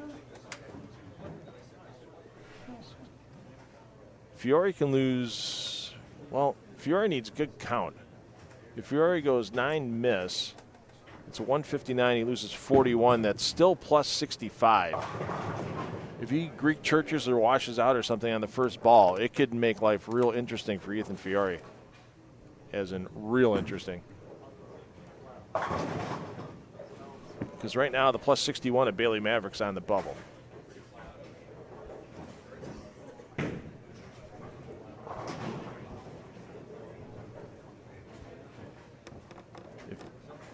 If Fiore were to go 5-3,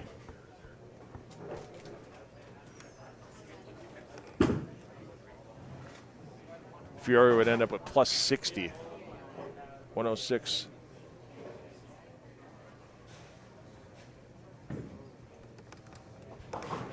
Minus 46 is plus 60. So, yeah, Fiore just needs solid count on this shot. He's the last player in the building to throw. Once again, we're going to keep all the feeds rolling, waiting for the round 8. There's going to be a short intermission with your bowling. There's going to be a short intermission with your audio as well.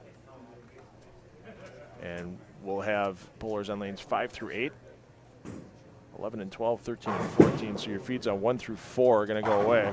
Oh, Fiore makes it a non-issue. So our top 8 is our top 8. Our top 8 after game 2 of this block are now our top 8 after Fiore strikes there and locks himself in. Fiore's also going to lock himself into the Brunswick Cup points title with making the top 8. So unofficially, Tackett, McCormick, Heinrichsmeyer, Lloyd, Fiore, Weidman, Bloomquist, and Dombrowski in no particular order. I have the cut right now being Bloomquist. Well, it's either Bloomquist or Fiore at plus 81. For Bloomquist, Fiore's going to get to, if he gets to 180, he's going to be at, it's Bloomquist at plus 81. Unofficially for your cut. So once again, there's going to be a short audio intermission in your programming. We're going to mute all the microphones as well. We're going to get some music playing in the center. Obviously, we can't pass that along to you with copyright issues. And we'll be back with that round of 8 momentarily.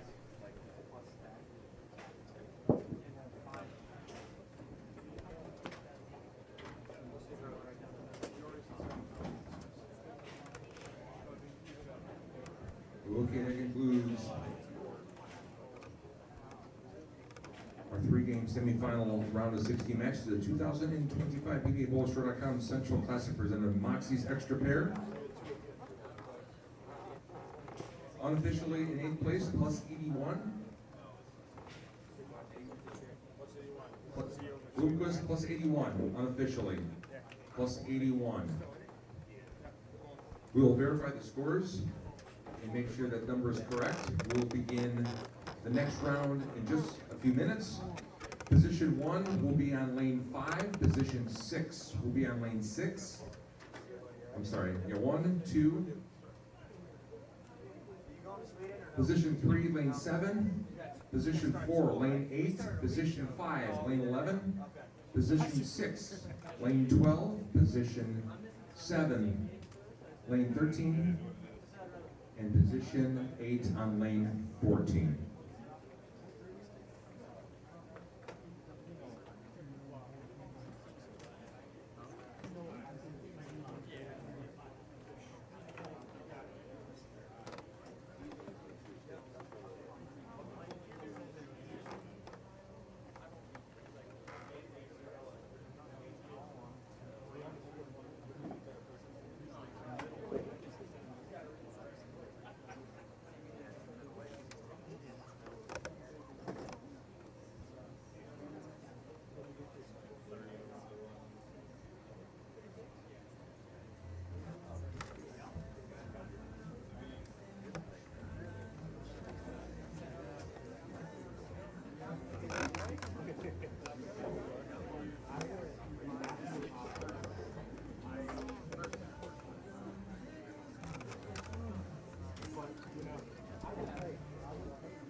Thrill. If you have not got your tickets, 6 tickets for $5. We're gonna pull it in like 5 minutes.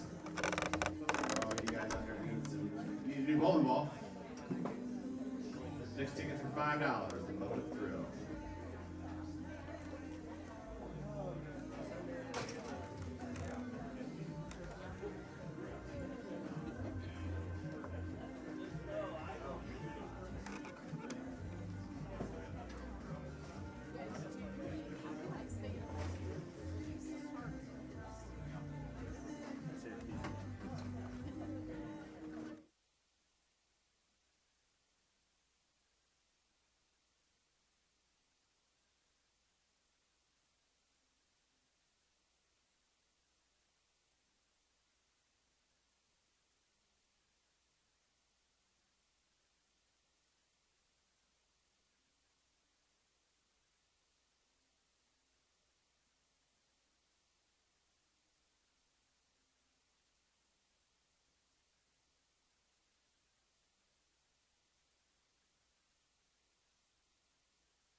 All right, we're into our final couple minutes of practice here for the round of 8.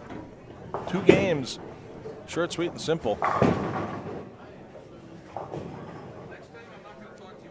Wow, and there's not a lot of people in the way of my ambient mic. Wow, that bowling ball. Even got me jumping a little bit. Apologize for the extra audio there. I'm $2 Phil Brylow taking you through these 2 games before we get to our stepladder.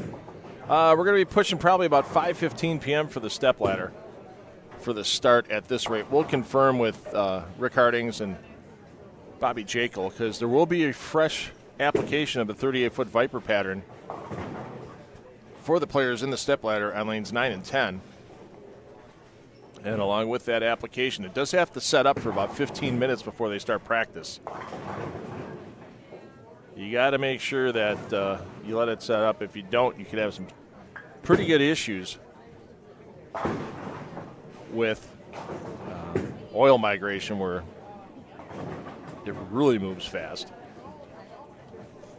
So probably 5:15 for the stepladder. And we'll let Bobby do the announcements. We'll be underway momentarily with the BowlerStore.com Classic presented by Moxy's Extra Pair at round of 8. 1 minute remaining, players, 1 minute.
Okay, bowlers, hold your practice, please. Please recycle those pin centers to the first ball cycle. Spectators and fans, one last time. Please make sure those cell phones are off. While the round of 8 is going on, the bowlers are greatly appreciated. 15 games in the books. We've got 2 more games before we cut to the top 4, and we have our stepladder. And then we will crown our 2025 champion. Should be exciting. So please be very courteous of the environment and let these bowlers do what they do best. Bowlers and heroes, come up and get 4 rack of pins. 2 games of round of 8 action of 2025 PBA BowlerStore.com Central Classic presented by Moxy's Xtra Pair. Thank you, Bobby Jekyll, once again for the announcements. And we are underway. Let's give you your full field rundown here. We're going to start lanes 5 and 6. Your leader is Tackett of the Zach variety.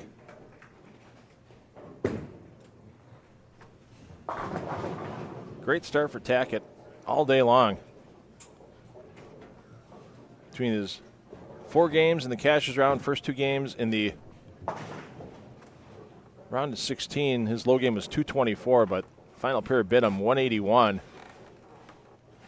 Still in the lead with a substantial lead at plus 316. An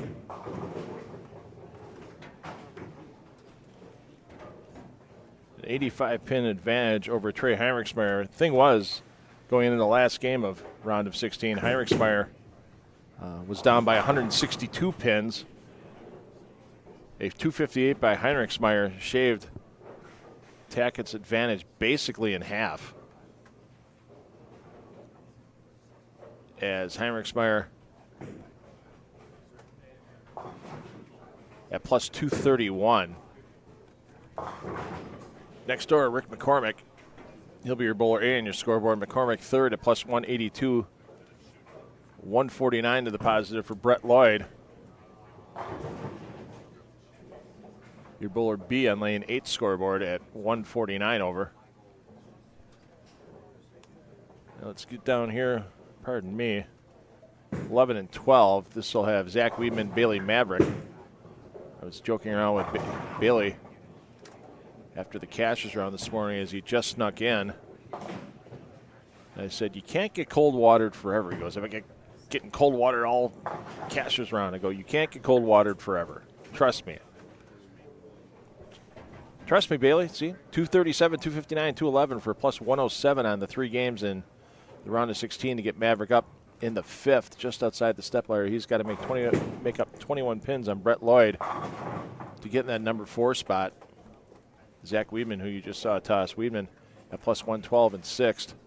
Nobody out of it yet. Patrick Dombrowski at plus 94 is in 7th.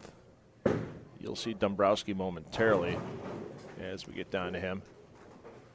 Shooting at a 10-pin. And the last advancer out of the round of 16, and it was, that was a rough round for Ethan Fiore. As Fiore started with 254 in that round of 16, but his last 2 games, 156, 179, and he just made the cut by 4 pins over Darren Bloomquist at plus 85. And with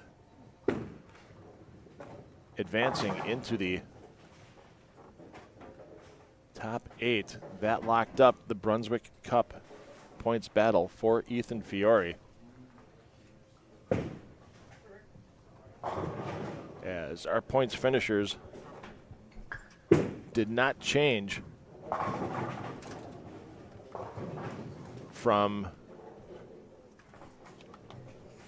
the round of 16, as it'll be Ethan Fiore taking home the $4,000, Patrick Dombrowski taking down the $3,000, Alec Kemplinger taking on $2,000, and Chris Prather holding on for the $1,000 prize for 4th place in the Brunswick Cup. Once again, I want to thank everybody at WCSM Radio. I want to thank all of the sponsors, including the big sponsor with Brunswick, for bringing us the inaugural Brunswick Cup here in Ohio for the 3 events that were held over this last week in Minster, Delphos, and here in Coldwater.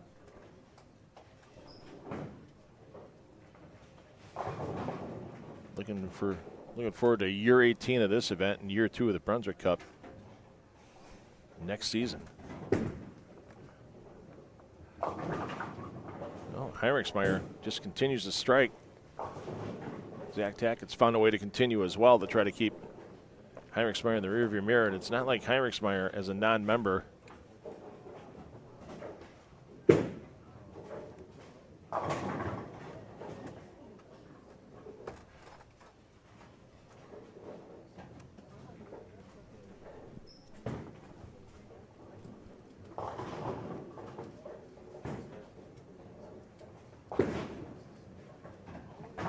is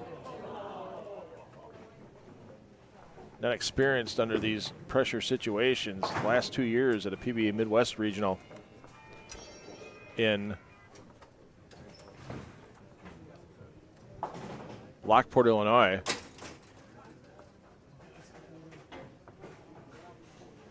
He's finished first, losing to beating AJ Johnson in 2024 for the Celeste Walker Open. And this year in 2025, lost to AJ Johnson in the championship match in that same event.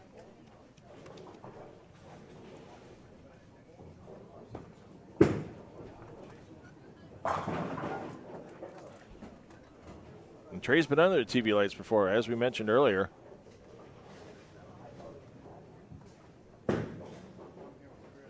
He won the inaugural Open Classic division at the PBA LBC National Championships in 2023. Took down $25,000 in scholarship money at the time. He was 17 for that event, and then bowled on the FS1 telecast for the PBA LBC National Championships Clash. Don't forget about this year's edition of the Clash, coming to you September 27th from historic Strobel Arena in Detroit, 5 p.m. your start time. I'm going to be glad to be part of that production crew, bringing you our 8th division winners from this year's edition of the PBA LBC National Championships, battling out for $25,000 top prize.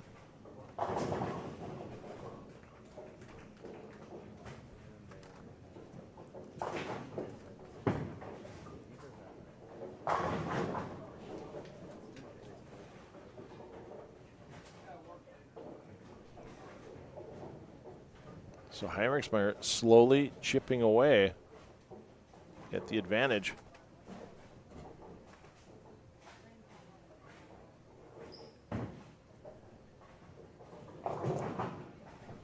Of Tackett. Once again, Tackett had that lead out to almost 200 pins at one point in time earlier in the round of 16, and just Heinrichsmeyer has just been a man of fire.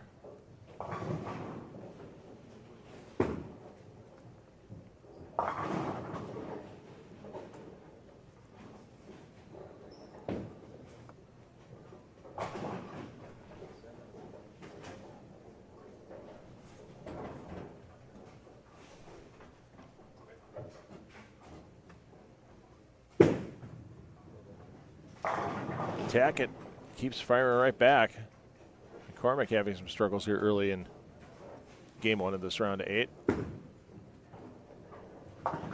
Speaking on Zach Weidman, currently at 6th, 37 pins behind Brett Lloyd,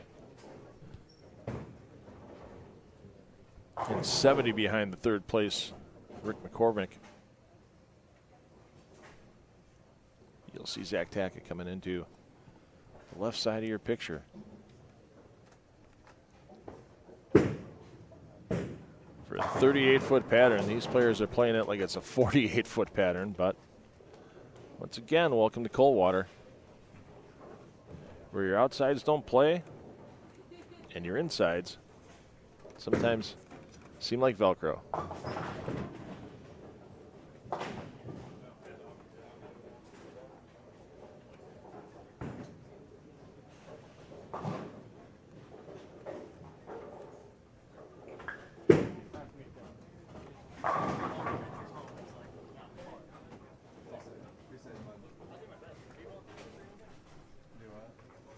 So Heinrichsmeyer left a 10 pin while we were away.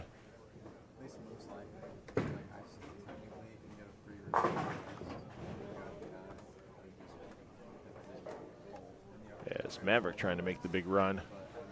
Started off this game 23 behind Lloyd for 4th. Someone's avoiding a cold watering at the moment.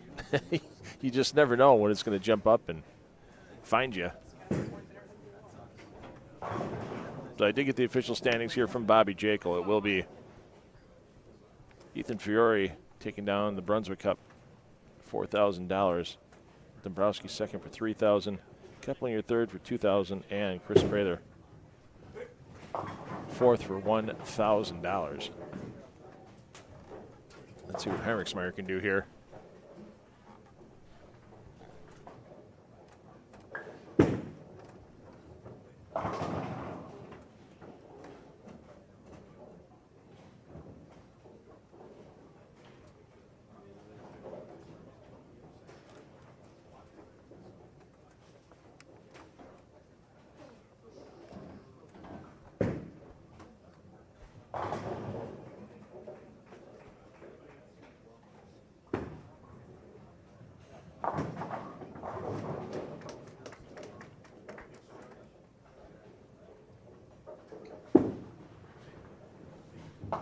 All right, there you go for Heinrichsmeyer.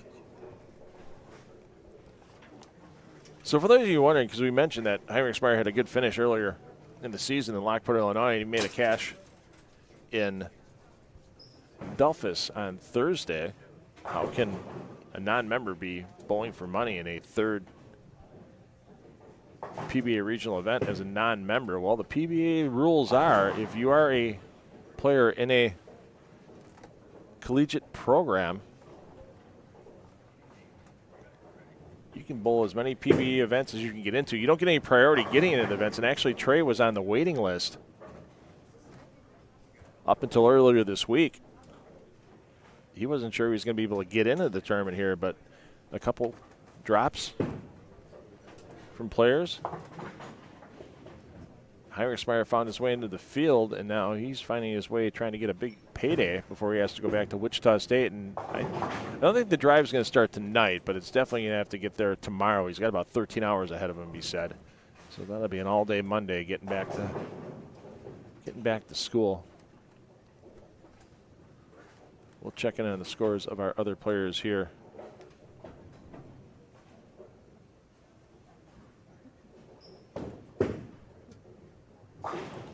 Momentarily, as McCormick can't get that to carry. Weidman having some struggles, no doubles in an open, but Bailey Maverick making a big move now as Maverick has a chance to get 279 this game. We saw Fiore struggle on this pair in the round of 16. Fiore struggling once again as he's going to be maxing out in the 220s. Dombrowski not having a big game as well. The bowlers are flip-flop pairs after this game as Maverick can't carry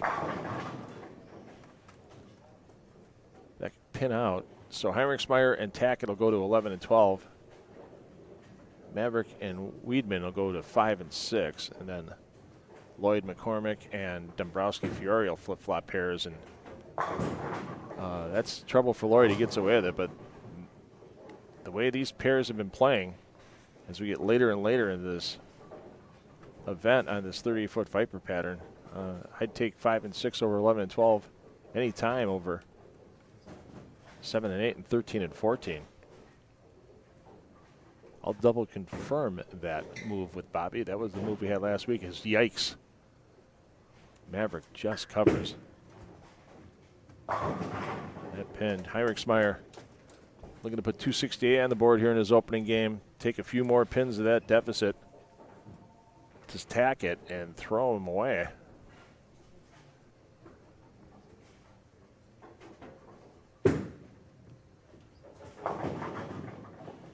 And almost a roll back to the 2-pin for Lloyd.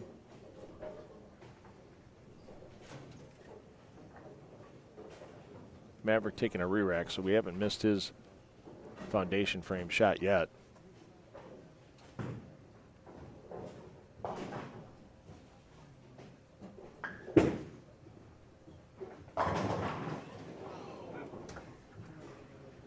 That's a rare messenger here that misses behind. A lot of the messengers we saw all weekend long were in front of the 10.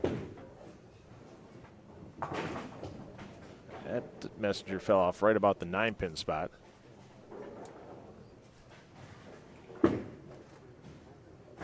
And that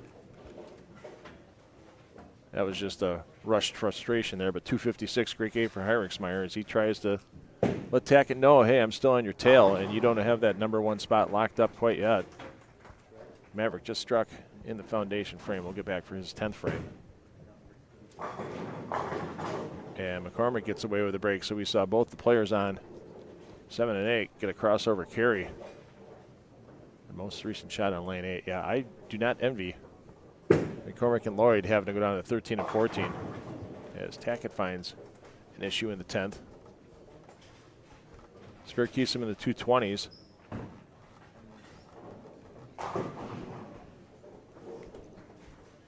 Open keeps him, puts him in the 2 teens, and it'll be less than a 40-pin deficit for Heiringsmeyer going into the last game of this round of 8.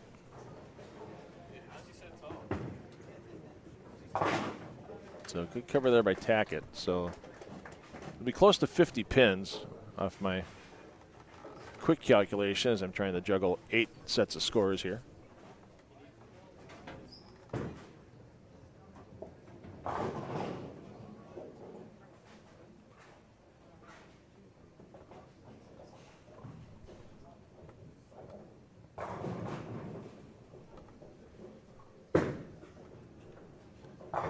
Speaking on the scores for Dombrowski and Fiore, Dombrowski can strike out for 212, Fiore 195. So Fiore, I mean, a great run between the 3 events of the Brunswick Cup that put $4,000 in bonus money in his back pocket. The win at the Kremer Roofing Classic last Sunday to go with a 5th place finish in Delphus. Ooh, an interesting spin there off the deck for Weedman. And then the top 8 finish here for sure for Fiore. Obviously, you can't fall past 8th.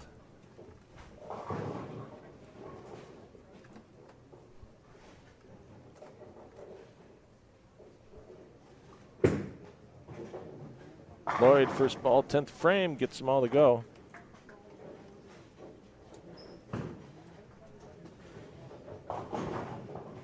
So Weedman 205 was Weedman to plus 212, but he's going to lose a bunch. I mean, sorry, 112 over, so 117 over.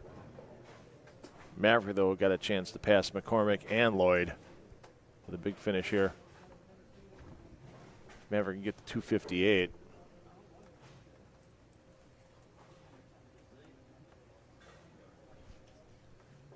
He'd be at plus 186.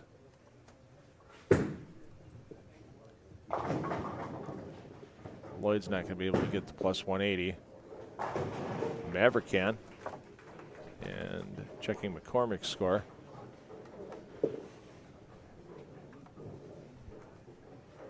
McCormick's going to be the 190s. McCormick can't get the plus 180. He's going to fall back. So, new player in the top 4 with Bailey Maverick. Once again, player movement should be your bowlers on 5-6 move to 11-12. Your bowlers on 7 and 8 move to 13-14, and vice versa. Gonna get a little quick between game housekeeping going on. I want to let everybody know we're going to shoot for 5:15 for the Stepladder currently. For this bowlerstore.com Classic presented by Moxy's Xtra Pair, and we want to thank our sponsor of 10 on Deck Productions season long PBA Regional live streaming. Thanks to our friends at h5gbrands.com. Get those Fall League jerseys ordered now because the orders are piling in. Don't wait any longer than you have to. You can get your information and get a hold of a designer to help you put your thoughts on a jersey. Be bold, be creative, be original. h5gbrands.com, your official merchandiser of the PBA. And after that player movement, we'll be back with our second and final game of the round of 8 here for the PBA Bowlerstore.com Classic, presented by Moxy's Xtra Pair.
All right, we're underway. Those are your players.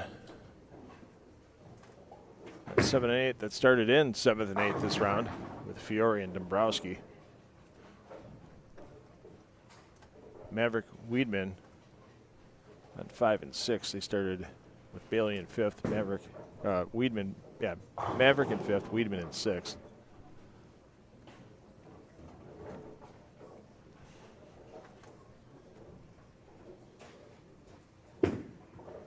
Maverick's got a shot at it. Nope, hooked back a little too much.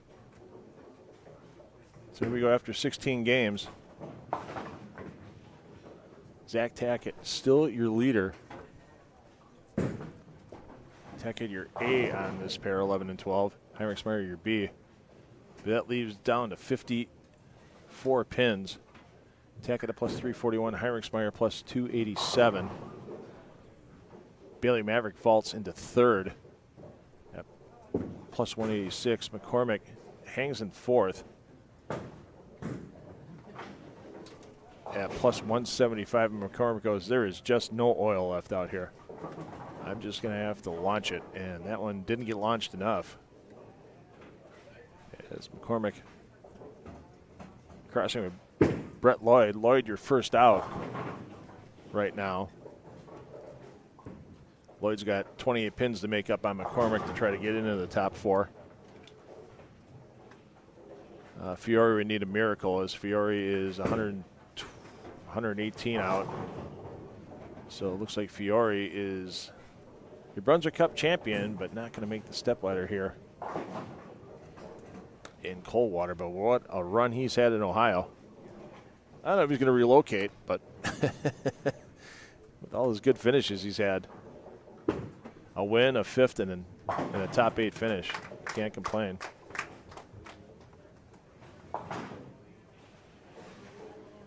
Let's take a look at Tackett as Heinrichsmeyer bounces back off the first frame open with a double, but Tackett, well, hasn't returned the favor with an open yet. Weidman's going to need a ton and some help from McCormick as Weidman is 58 out, and when you can't keep it on the left side of the head pin, oof, that's a tough one to take.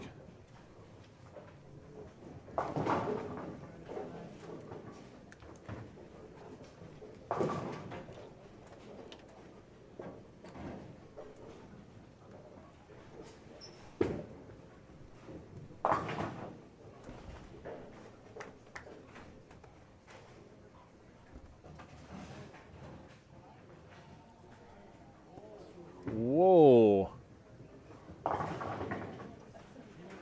Brett Lloyd. My goodness. Almost ate the lane.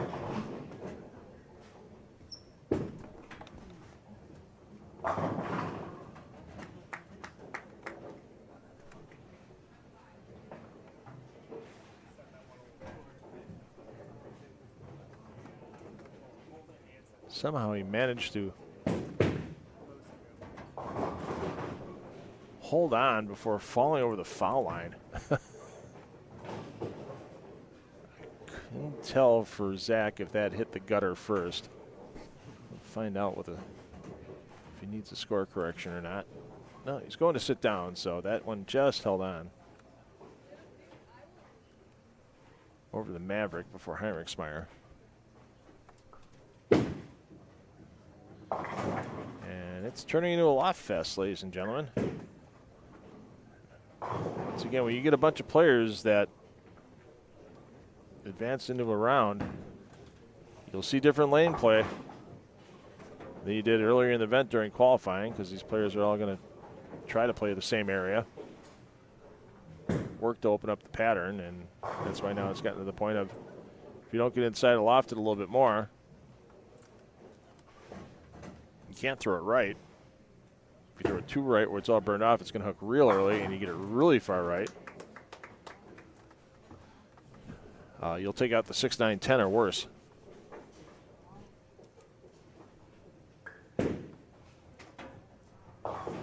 Yeah, Heinrichsmeyer did not like that. I don't think he liked that one in his backswing.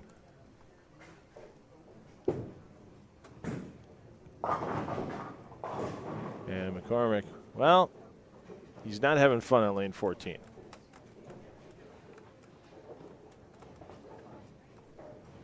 That we know for sure.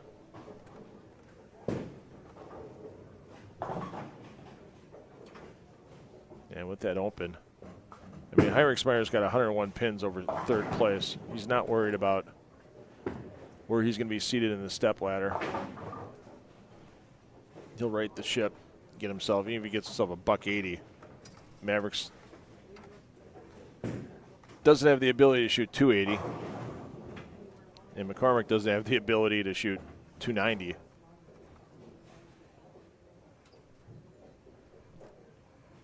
Maverick does have to worry about Brett Lloyd and McCormick behind him, and 2 opens and 4 frames for Maverick, with Lloyd working on the front 3. We saw Brett Lloyd do some things on B squad yesterday nobody else in that squad could do. He could be doing that again here in the round of 8 to try to make the step ladder, and it's going to be part of the game here in Coldwater when it's burned out this much. Small mistakes are through the face, and slightly bigger mistakes are crossovers, and really big mistakes are 3 off the left. All right, who's going to go here? Everybody's looking at each other. Who's going to go? Lloyd's going to go.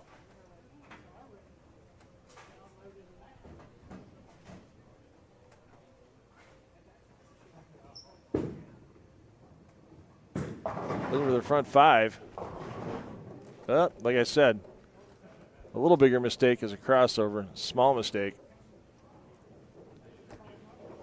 you're paying full penalty through the face. That's a big break there for Zach Tackett.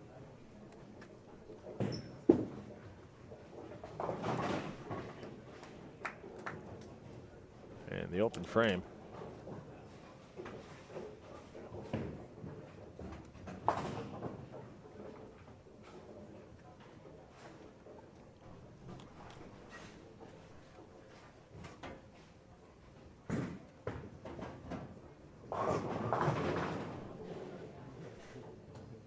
McCormick hanging tough.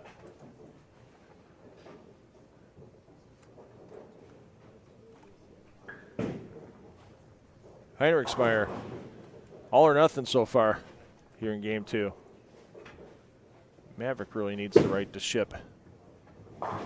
That's left of the ship. That's left of the dock. That's left of the lighthouse. I think you get the picture.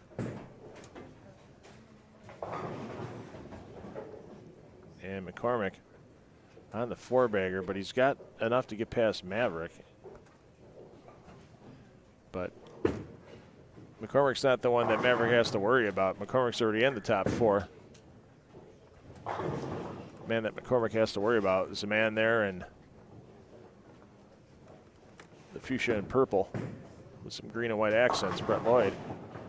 Great cover there by McCormick.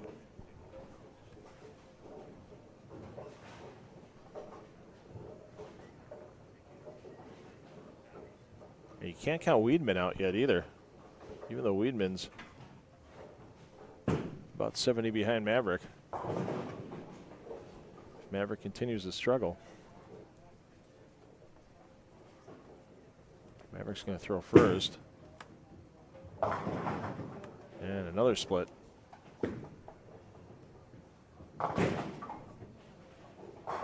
Lloyd likes it. You see why.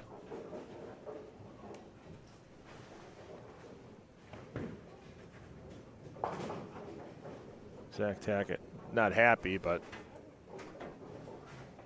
considering Heinrichsmeyer really hasn't brought the pace on to get past him for the 1 seed.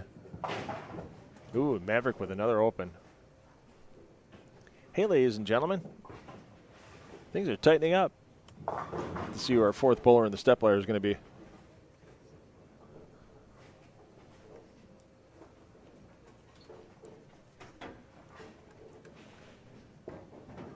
Another shot here for Lloyd would go a whole long way. And that one, yep, that's where you see you give it a little extra speed. You still find where there's oil. In the mids. Oh no, Weedman finds trouble. And Tackett finds trouble. Well, 242 possible for Heinrichsmeyer. Tackett with a conversion here is 210. Yeah, Tackett can't afford to leave any more opens. He gets another one after that. I mean, it's not easy striking out at this point in time in the event. Don't forget there will be a fresh application of this 38-foot Viper pattern for our step ladder. That's why there's a bit of a delay between our, oh geez. Let's just pile on the bad break.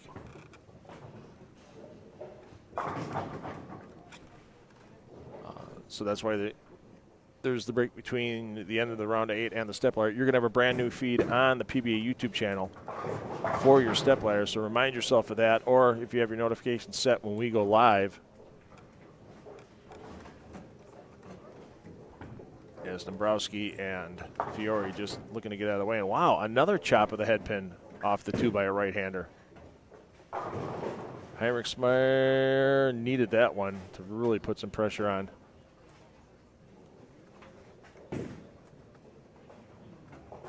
Tackett of the Zach variety. Let's see if Maverick can right the ship.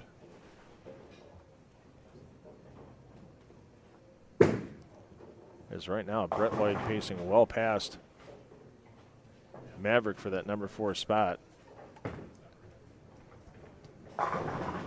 McCormick's your A. McCormick pacing 2-teen, so he does that. He's in, keeps his lane mate Lloyd behind him. Problem is for Maverick, he's just got air and is rapidly falling backwards. Give you another look at Fiore, as we said. What a run in Ohio for him. Yeah, there's half.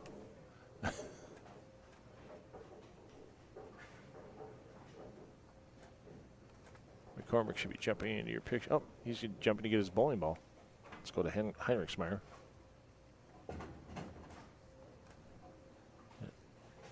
.221 for Heinrichsmeyer for the max now. And take that down by 11, so 210. So a couple of marks for Tackett. He'll hold on. And there you see McCormick having some issues, but leaving a single pin.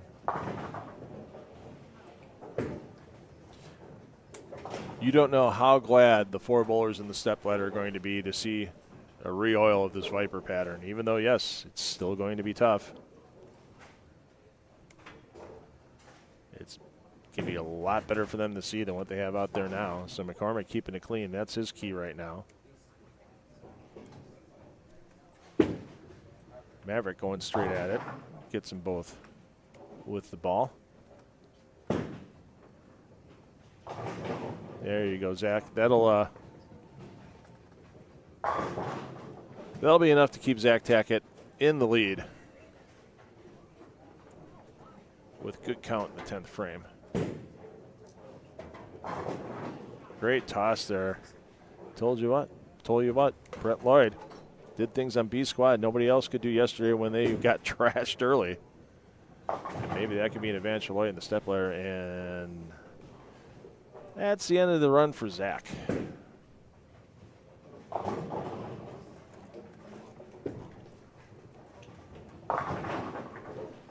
It's going to be back to Tackett. Gets his first shot in the 10th. So Zach Tackett's going to be your 1 seed. Heinrichsmeyer is going to be your 2 seed. Your 3 and 4 are up for grabs. McCormick has the B line for the 3 seed. Brett Lloyd with a great game as well, looking to get past Bailey Maverick. And how about that for Lloyd? My goodness. So let's get back to Maverick. 177 max for Maverick. So you lose 23. So that'd be 163. Brett Lloyd at 147. I think Brett Lloyd just needs to show up in the 10th. McCormick bucket. Now Lloyd's going to need a mark for sure if Maverick strikes out. If.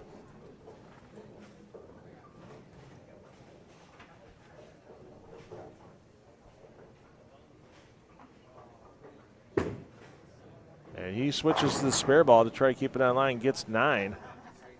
But I think it's going to be too little too late for Maverick. Quality cover there by McCormick. So there's your 2C with Heinrichsmeyer.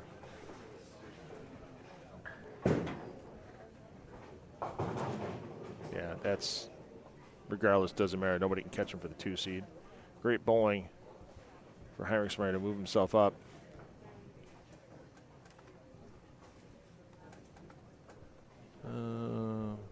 McCormick's going to fire first. We'll give you the radio call on the spare for Maverick.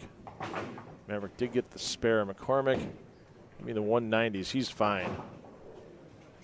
As Bailey Maverick can't get close, and Brett Lloyd could get past him for the 3 seed, but no matter what, McCormick's in. Waiting on Bailey. Bailey's going to lose 30. So, yeah, Brett Lloyd needs to keep it on the lane now. Yeah, that's all Lloyd needs. McCormick is 172. He's in. Just where is he in? I don't know. But, yeah, that's terrible last game for Maverick, where he's going to lose at least 34. It'll be 152 over. And there's your number 4 qualifier, at least for Brett Lloyd.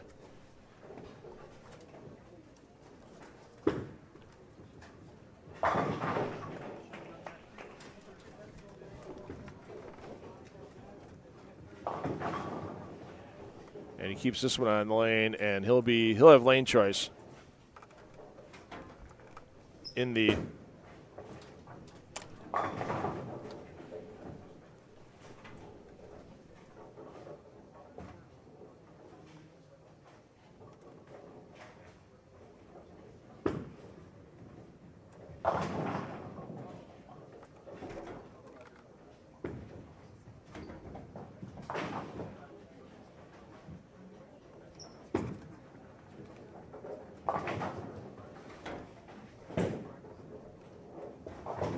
All right, just talked to Bobby Jekyll. So what we are going to do is we're going to go back live at 5 o'clock. We're going to leave our original start time. We may be just starting practice when we come back. But unofficially, and with that strike, Brett Lloyd's going to be your number 3 seed. Rick McCormick's going to be your cut at plus 172. So McCormick's your 4, Lloyd your 3, Heinrichsmeyer your 2, Zach Tackett your 1. Here for the PBA. McCormick's 172. Maverick dropped out.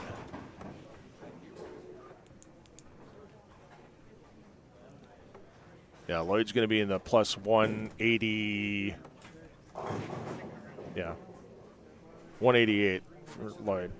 Lloyd's plus 188. So Zach at Heinrichsmeyer plus 188 for Lloyd is 3rd, plus 172 for McCormick is 4th. Bailey Maverick falls back to 5th. So we'll be back at 5 p.m. Eastern time for your Stepladder here for the PBABowlerStore.com Classic presented by Moxy's Xtra Frame. Once again, we want to thank our season-long sponsor of our PBA regional live streaming for 10 on the Deck Productions here on the PBA YouTube channel with H5G Brands. They are the official merchandiser of the PBA. Okay, that concludes our check out your 17 games. favorite PBA merchandise during the break. Scan that QR code that's on your screen right now. It'll take you to that PBA landing page at h5gbrands.com, and you can get your PBA swag sent to your home. We'll see you back here shortly. He will face the number 3 seed, also with 1 PBA regional title from Cincinnati, Rick McCormick. The winner of that will face our number 2 seed. We'll see you back here at 5 p.m. He won a regional as a non-member. He is from Two Rivers, Wisconsin, Trey Hendricksmeyer. And your tournament leader, 4-time regional titleist from Decatur, Indiana, Zach Tackett. Should be a fantastic Stepladder, everyone.